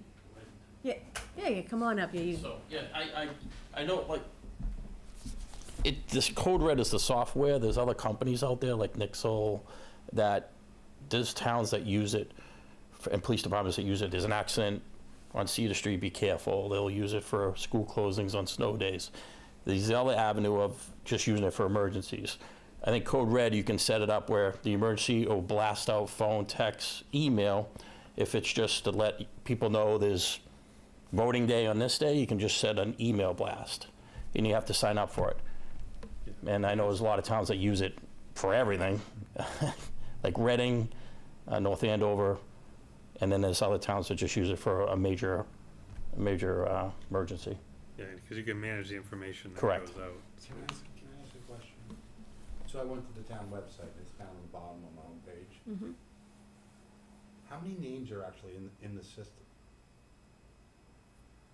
I don't know. very few, I think, You have to that sign put up. up email. You have to sign up, Yeah. correct? To sign up. Yeah. The chief said there's a way to see once we log in how many residents are currently signed up. Right. Yeah, because it was picked, what, two or 3 years ago, we started it, and I Yeah. don't think it was during some of the turmoil with, it was Anthony, Yes. Hmm. Yeah, I think that- so I don't think it was, like, promoted that well. So I think that if there was a decision, I don't think it's highly used, I think maybe a couple hundred names or something. So Gary, back in the COVID days, How did we get that phone call? was it a phone call? Mm-hmm. Didn't we get the update? It was Mary Beth would talk. Yes, so I believe she put it out on the Code Red. Was it on the Code Red? Yes, with the major, national changes in the, But how did she have all the phone numbers? You would have had to, my understanding is you would have had to have signed up. Yeah. Because by signing up, you're consenting and authorizing, Correct. normal data usages and all that stuff. So I think we should try to look into seeing how many people are on it. Mm. We should make some sort of policy. You're changing my mind a little bit, because I originally was just like, yeah, no, because, and perhaps we need to look at other software Yes. that might meet our needs better, that is the, software that can blast out to 978-468, all of them. That's something that the phone company offers up. Oh, So numbers? the other Yeah. company, the other companies all do the same thing. Yeah, there's different companies out there, but they all do the same thing, correct? And you do have to sign up, and you'll get emails on minor events going on in town, but if it's a real emergency, they'll I get think we all need three. to work on this. I don't know if we need a different company. I mean, I guess we could always look for a different company. I'm sorry, Yeah, but the problem is, you have to sign up. Correct, we have Right. to sign correct. up. And if there was We ever, really don't have an emergency system. right, reverse 911 is the only, like if, God forbid, there's ever a barricaded subject in town, we do a reverse 911. So that way, it just goes out. Maybe that's what she did. And that's probably what COVID Yeah. did. That's probably Right, what reverse we 911. That's what, I'm old, so I've been on a long time. That's how we got to the people, is doing a reverse 911 call. But that is strictly for emergency events. Putting information out is where the code red is. So that's different. And we could start like really We do have pushing. an emergency system. We have an emergency system, which is different than Code Red. So Correct. maybe we need to use Code Red to be more, to Just about- reach more people, but we have to promote it. We could have To sign people up si- kiosks at like town meeting and stuff. Get Yeah. people to Sign up. We could I have them love it. sign up on Mondays from 5 to 6. Yeah. So I think we need to formalize this, though. Yeah, that was just to It's just- serve as a discussion Yeah. platform. That's what other communities are using. Like they generally, seems like a little bit of research we've done, communities utilize it. I have a couple typos on that one. I I read can't through. I can't take responsibility. Um, for them. They usually are mine, but not that time. Are we okay with forming a policy that we know we have emergency reverse 911, we could use Code Red as an emergency, but again, that's just for people that have signed up, but use this Code Red software to reach out to our residents more? Yeah. Okay, so we need to just work on it, the Is policy. it Kate who does the outreach? Kate does some social media, I think Joe does most of it, though. Yeah. Michelle. Michelle does some. So we would have to promote that again and do more outreach, but I do think we need a policy because it's not, I like, agree we with can't that. do it, we can't do it for everything, you know, I'm just thinking about how do we get as many people signed up as possible. yeah, it's all about reach.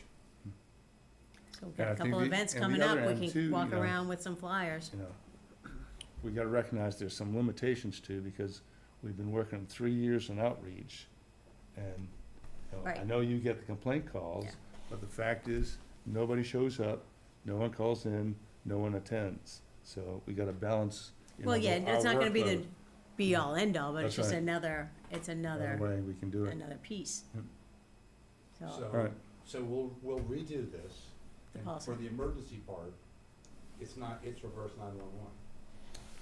And we so do need, you use both? Do you use Code Red for emergencies too? Yeah. Like, Yeah. is it two separate ones? Right. yeah, Or- but reverse 911 hits everybody in town. Hits everybody. Right. And that would be the prime Right. for Strict, real emergencies. Right. Okay. And I think we need to define what a real emergency looks like. Well, Right. We're doing our emergency plan. we have an emergency plan coming, but we're thinking, when I say emergency, like big emergency. Yeah, like COVID-19. Not, you know, I can't get into the house because I left my key at Or home. chemical spills Yep. or Yeah, that, really, Immediate threat. yeah. yeah. All right. Okay, so, It was this the request from Kate and Margaret. Would you, because you guys could make the call, you could say we can use it for that and then revisit, but. Well, if you're using code red, who cares?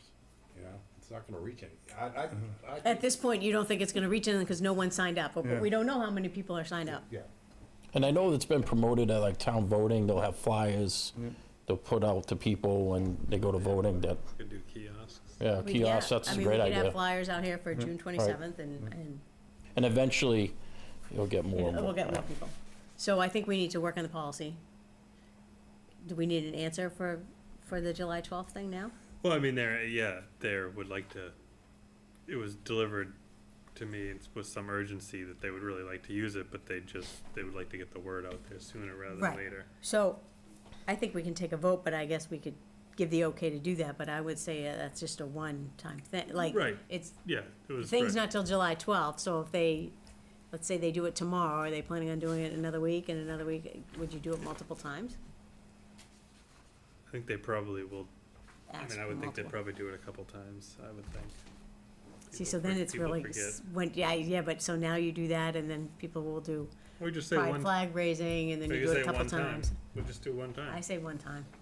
One time, and then Maybe. meanwhile, we get the new policy. We'll get the new policy, maybe for this one we do 2 times, because people will start to sign up going forward, like, maybe there aren't maybe there's not that many people on it.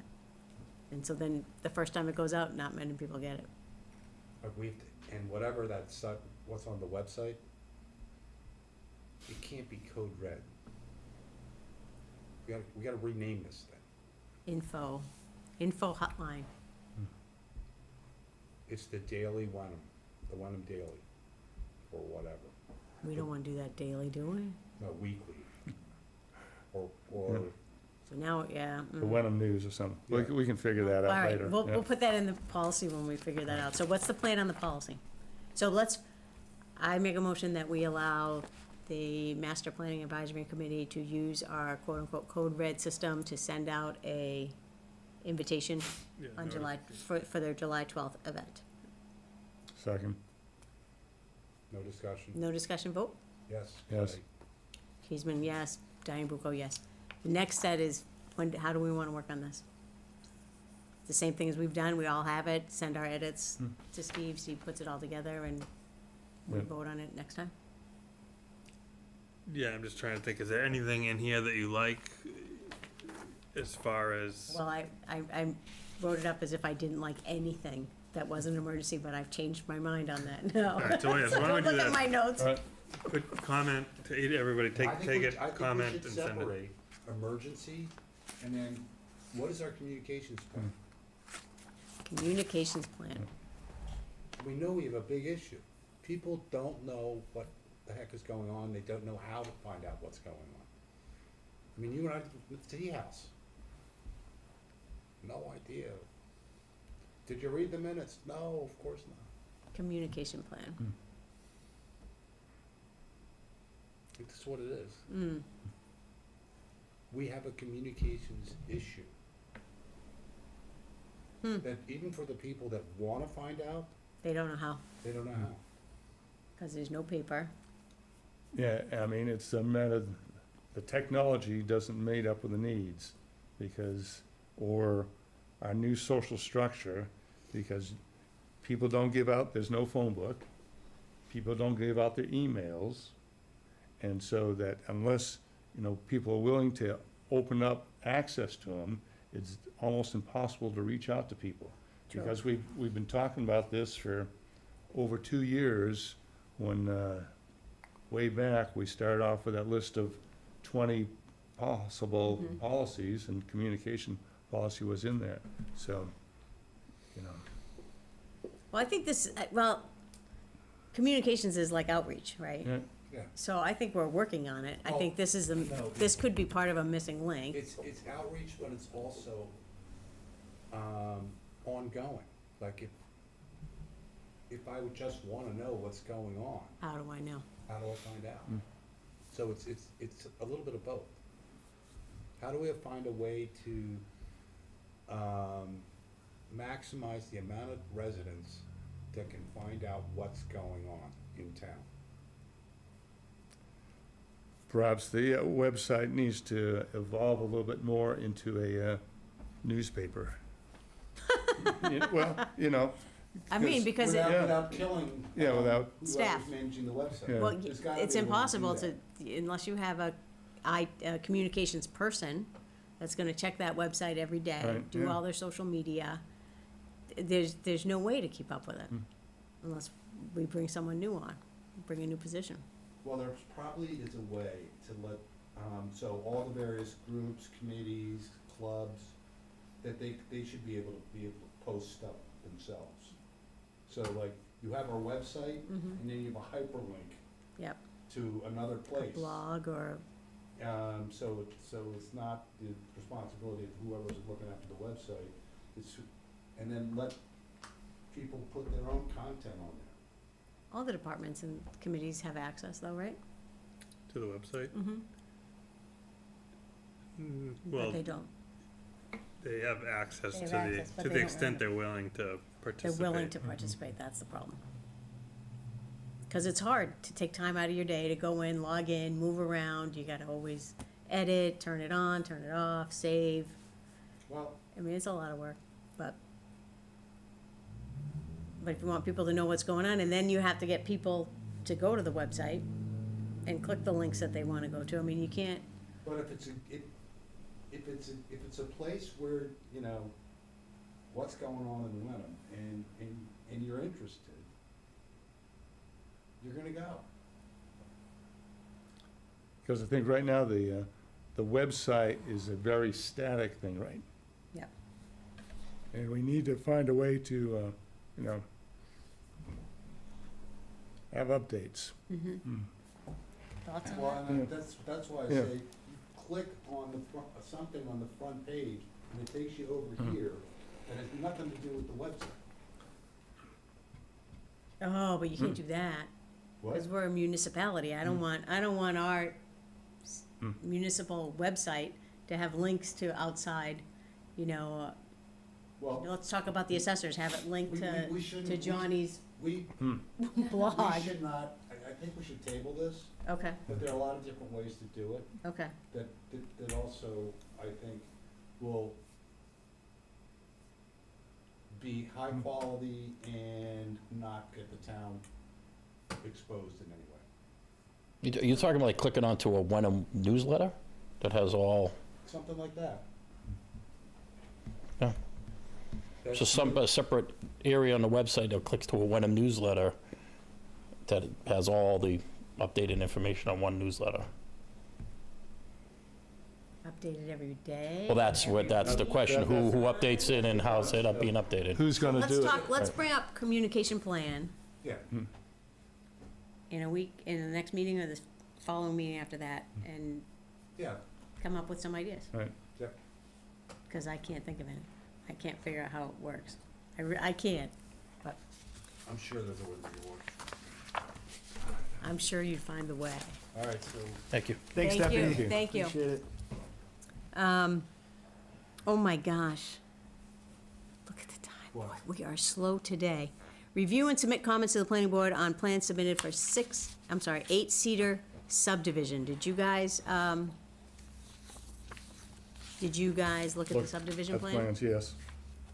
Did you have any comments or concerns? Just knowing the history of that property, I would like to make sure that the planning board and perhaps the Board of Health, you know, do the kind of EPA review on it, because I expect there's materials and liquids that have been dumped over there over the decades that shouldn't have been under today's standards. Or maybe could have been, but now Yeah. are no longer good No to be in the, longer.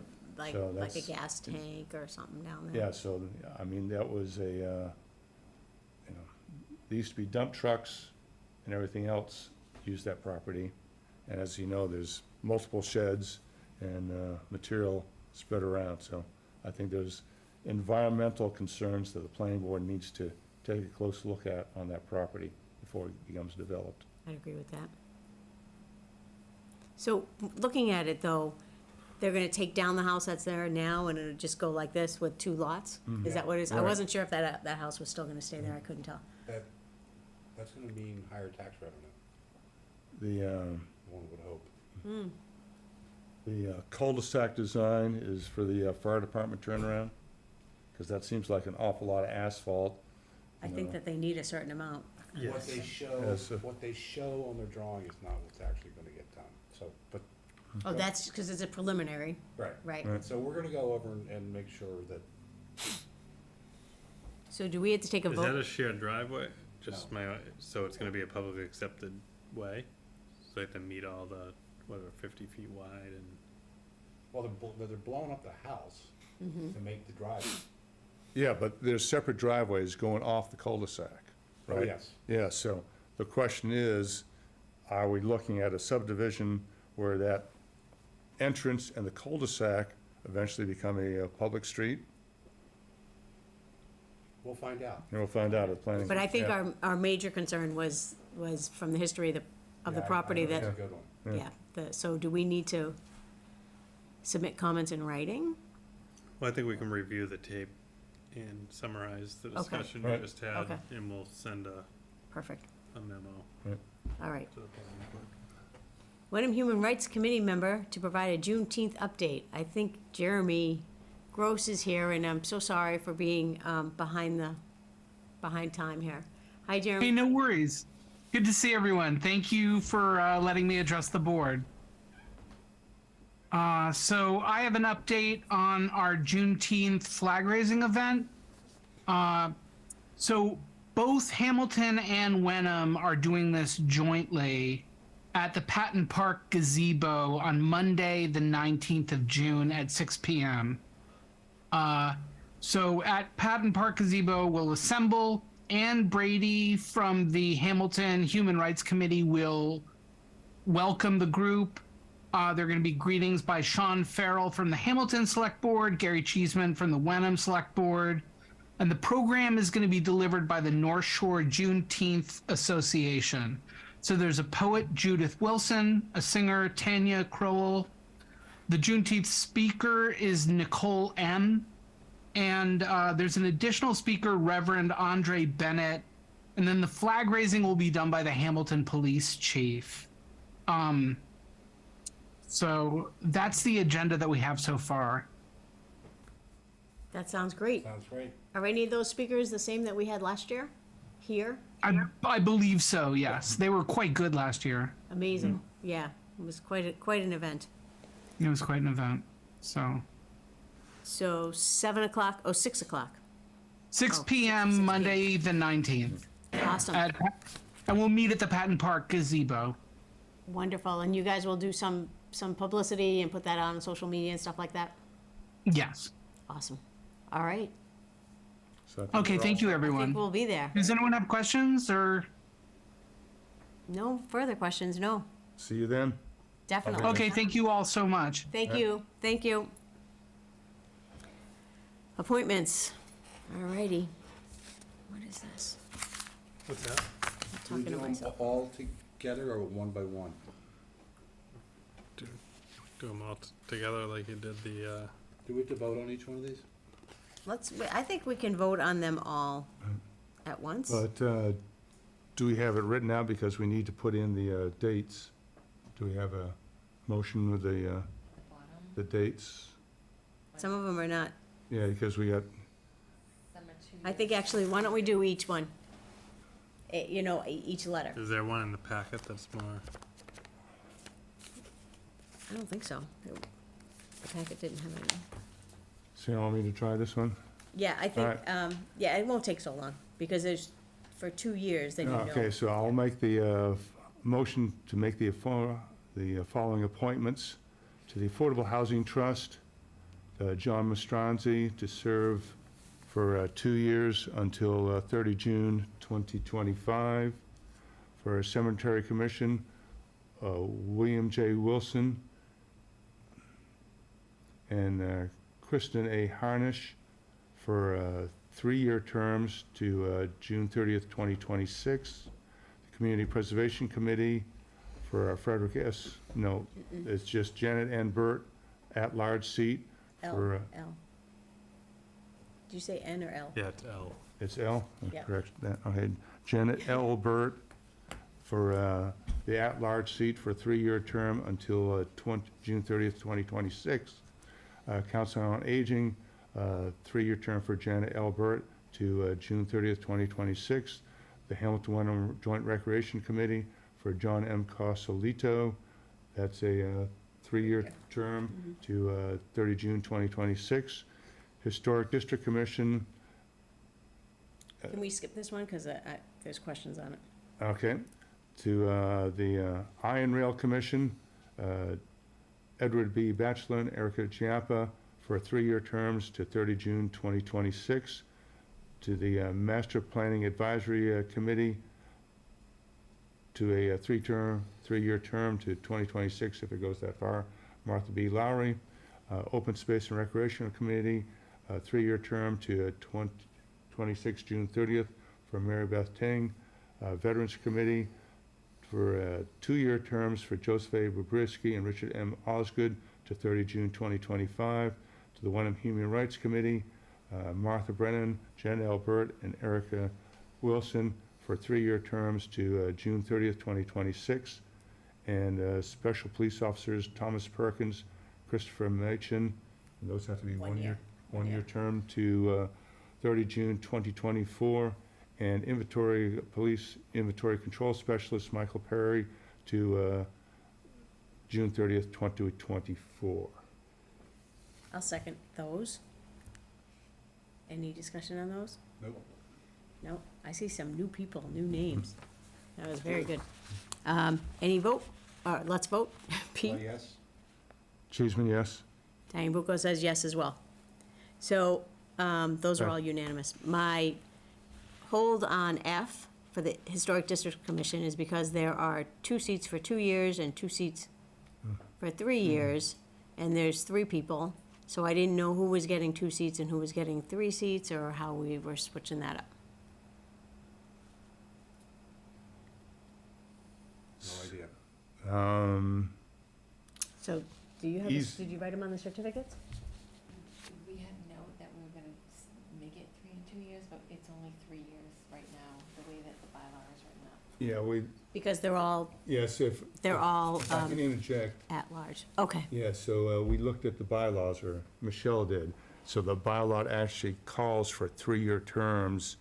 The 2-year term was established to try to change the rotation. But I think at the moment, if Michelle, the bylaw says it's a 3-year term on the Historic District Commission. So I don't think we have any leeway other than give all Okay. 3 the 3. So let's right. let's go with that. I'm sorry, I didn't So understand that I before. moved that the appointments to the Historic District Commission of Murray M. Wood, Murray T. McDonald, and Bonnie E. Anderson for 3-year terms till 30 June 2026. Second. And the vote? Pete? Yes. Cheeseman, yes? Bucco, yes. Right. All right, so those are all unanimous. I want to thank everybody for stepping up for all those appointments. Now we can talk about some staff. Discussion and vote on potential, or on vacation carryover for certain town employees. Did you guys look at the list? Yes. I did. And we discussed this last time, I think, Yeah. that through 2 COVID, work weeks. 2 work weeks starting this year, Was the last year. the last year that we're gonna allow for this much. Yeah, so, right, the standing policy in the personnel handbook is 5 days. Well, 1 work week. 1 work week. 1 work week. And the extension to acknowledge the excess vacation that's been carried over through the pandemic, to give people a little bit more time to use it, that you're allowing 1 additional work week this year, and it This will is the be end of it. for non-union employees. And it will be back to the 1 work week Okay. for FY '25.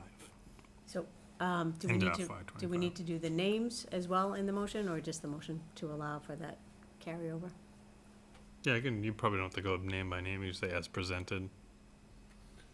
Okay, I motion that we approve the vacation carryover request for FY '24 as presented at this select board meeting.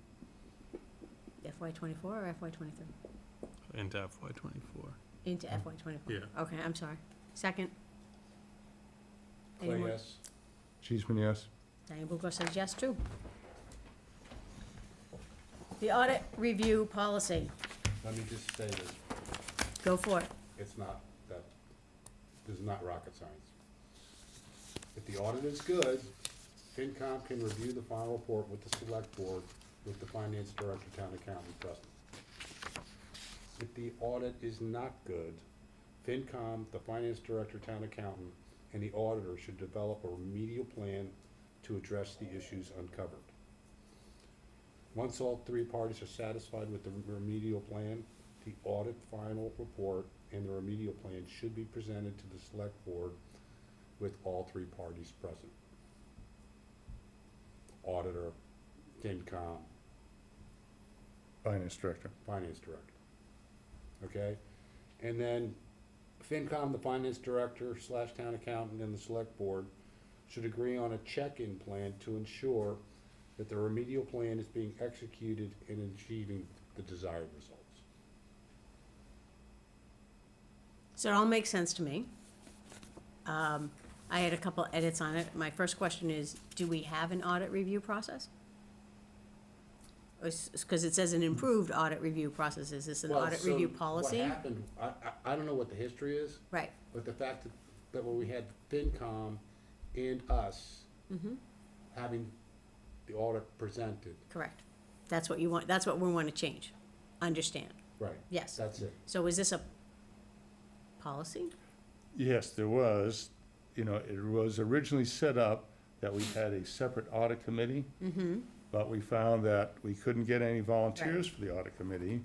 And so it was difficult at times to get a quorum until we appointed a member of the FinCom and a member of the Select Board to the audit committee, which really made no sense for those two to take the report and turn around and go, that was a report. So they did away with the audit committee, and then it was decided that there would be a joint meeting where everybody would hear the audit report, but now this is much better. So if I could just add to it, Yeah, not making it more complicated, just calling it the audit review process. Step number one would be the auditor, or the audit company, I don't know what we call them, will issue the report to the select board, town administrator, and FinCom. So the audit report came to who originally this year? The audit, well, gets delivered to the finance director. Okay. So I think Yes, that if we changed it and said the audit company will issue the report to the select board, town administrator, and FinCom. Second step is the auditor would meet with the FinCom to discuss details and make a remedial plan if needed. I mean, so then it would be, the FinCom would present the audit report to the select board with or without the auditor. And then the FinCom, finance director, town accountant, and the select board should agree on a check-in plan to ensure that any remedial plan is being executed and achieving the results. you know, I only object to the first one. Okay? I don't wanna see the audit report, the select board should not see the audit report until the other guys have had a chance to kick the tires on it. Okay? and come up with a corrections if there's problems. That's, Okay? and like my only hesitation with the remedial plan, depending on what, so basically we're addressing the management letter and what's in there. Mhm. And, you know, are you inviting the FinCom into operations, which would be outside of their? Yeah, so that would Okay. entail a shift in the bylaws too, so that, I would say, actually, the remedial or the response to the management letter should be from the town administrator and the finance director. Okay. So the audit company will issue the report to the town administrator and the finance director, Mhm. right? Then what's the best way to go? Maybe Then that- the town administrator and the finance Yeah. director? If it's good, then it just goes to FinCom and Select Board, thank you very much. So if it's positive, Yeah, if there's a management letter, then the finance director and town administrator needs to come up with a response, remedial plan. which is coordinated with the FinCom, and then presented to the select board. So so? town administrator and finance director come up with a plan Yes, to fix this, and then bring it to the FinCom? presents it to the FinCom. Presents it But to you gotta the FinComs. understand that FinCom does not have a vote on it. So it's just a presentation? It's a select board responsibility for the executive portion of the government. And then it comes to us for awareness? Or to the select board for awareness? Okay, that sounds good. so will someone write that up? Okay, This is me, thank God for videotapes. videotape, so. So, Just take her notes. Fair. I move that the Wenham Select Board vote to approve the updated audit review process as discussed today on June 6th. Second, Clay, yes? Cheeseman, yes? We'll go yes. Okay. We're almost there. Public vote on the amendments to the town administrator's contract. These are the changes we made, there were two or So do three. we just say we're gonna do this on the 20th now? But no, this, I misread, and that's why I put the 6th, so it looks like they want a summary of the, Evaluation. evaluations, so I think, Action now? yeah, well, so this would be to, so really two things. We acknowledge that we had to vote this in public. We just provided a summary, but there wasn't a vote, so we should have voted.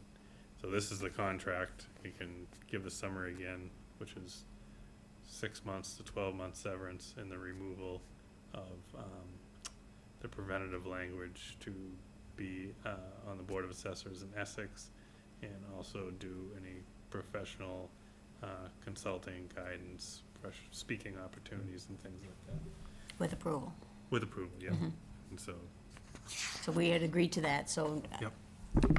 We'll make a motion to accept the 3 changes to the town administrator's contract as discussed. yeah, and then. what So, else? we move? Yeah, we moved. I move that the vote board accept the amendments to the town administrator's contract as presented here. Second? No more discussion, right? Oh, yes? Cheeseman, yes? Diane will go yes, so we can just pass that around and sign? Yep. Okay. And we have a public vote on the terms of the police union's contract, which we reviewed today. Yep, Exactly. okay. And the quick review of that is? Pull it out, read my notes. Needs a pen. I'm gonna bring you a pen next time. You got it there? Yeah, a large majority of it, as we discussed, was writing and solidifying existing and past practice. The economic drivers were the COLA, were the wages for this year, FY '23, where the contract was expired, 3%, FY '24, 2%, FY '25, 2%.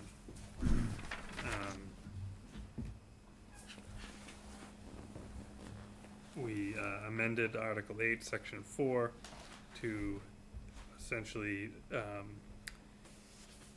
give the select board, with advice and consent of the chief of police, may place any new employee within any step of a patrol officer range tables based on prior experience. That is, which would also essentially tie into the vacation time that is in line with the amendment that the select board made on in the personnel bylaw. So it's more consistent with the non-union benefits. We updated the paid detail rates to be, more in line with neighboring communities, so that this is not a cost to the town of Wenham. This would be the private contractors and outside communities that can't fill details and they need to call in other details. Let's see.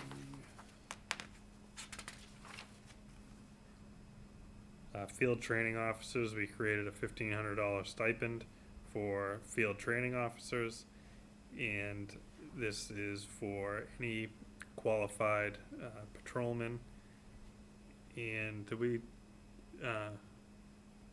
Jason, do you know, with the field training officers, do you remember, did we open it to sergeants as well? Okay, so any qualified patrolman or sergeant that can basically, at the discretion of the deputy and the chief of police, be assigned field training duties where you have to go out with the new officers and train them in the field.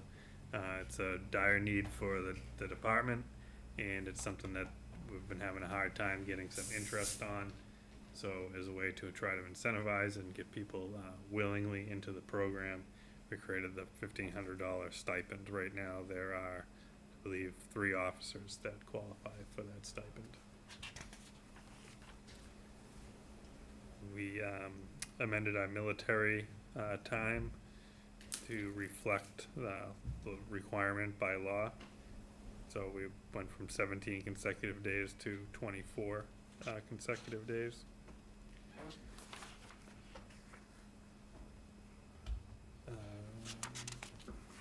We created housekeeping.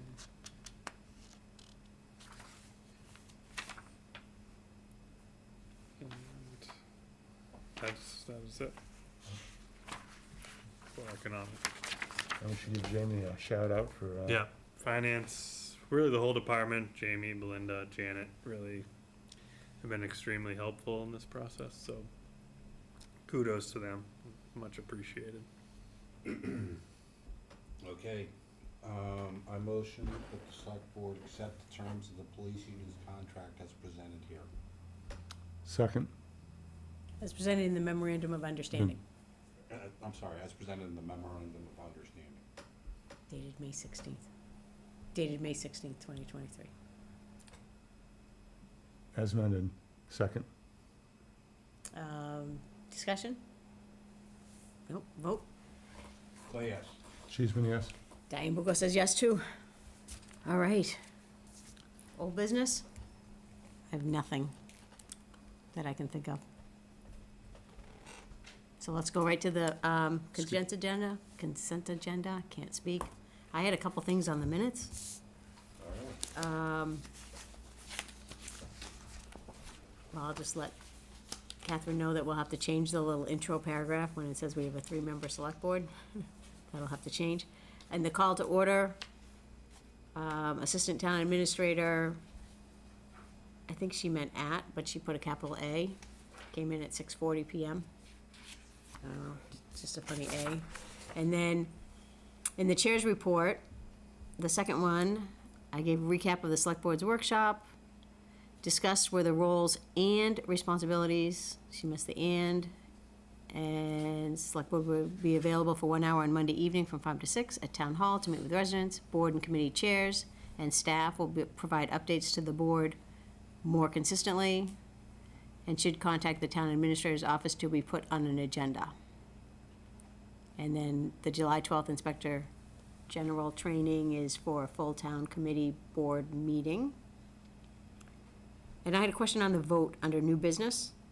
The select board voted unanimously by roll call to accept the early voting hours as proposed for June 27th special election, with the caveat that voting will not be held in the select board meeting room or here on Tuesday, June 20th from 5 to 7. Did we say 5 to 7? I believe so. We said 5 to 7, okay. Because I thought we knew that there'd have to be Out, vacancy, right. moving out, and then Okay, set up because for I the see that board it's meeting. posted, it's up until 6:30. Well, that's why we said the. So she can out in the move it outside. corridor, all right? Okay, I just wanted to check on that vote. For some reason, I didn't remember that. And that was it. So I move that we accept the open session minutes of 5/23/2023 as amended. Second. Perfect, let's vote. Clay, yes. Cheeseman, yes. Diane Bucco says yes, so I'll just send this to Catherine. And so, let's look at some dates. So today is the 6th. What do we have coming up? You got training on you got the event on the 12th, no, that's 13 June, right? June Is it- 13th is the staff OML training. OML. We have a select board meeting on the 20th. June 20th is select board. I got the night before, the 19th, Juneteenth is Juneteenth. in Nick, Hamilton. and backing up further, actually, on the 12th, we have 5 to 6, Peter's got it, right? For the select board Yep. open hour.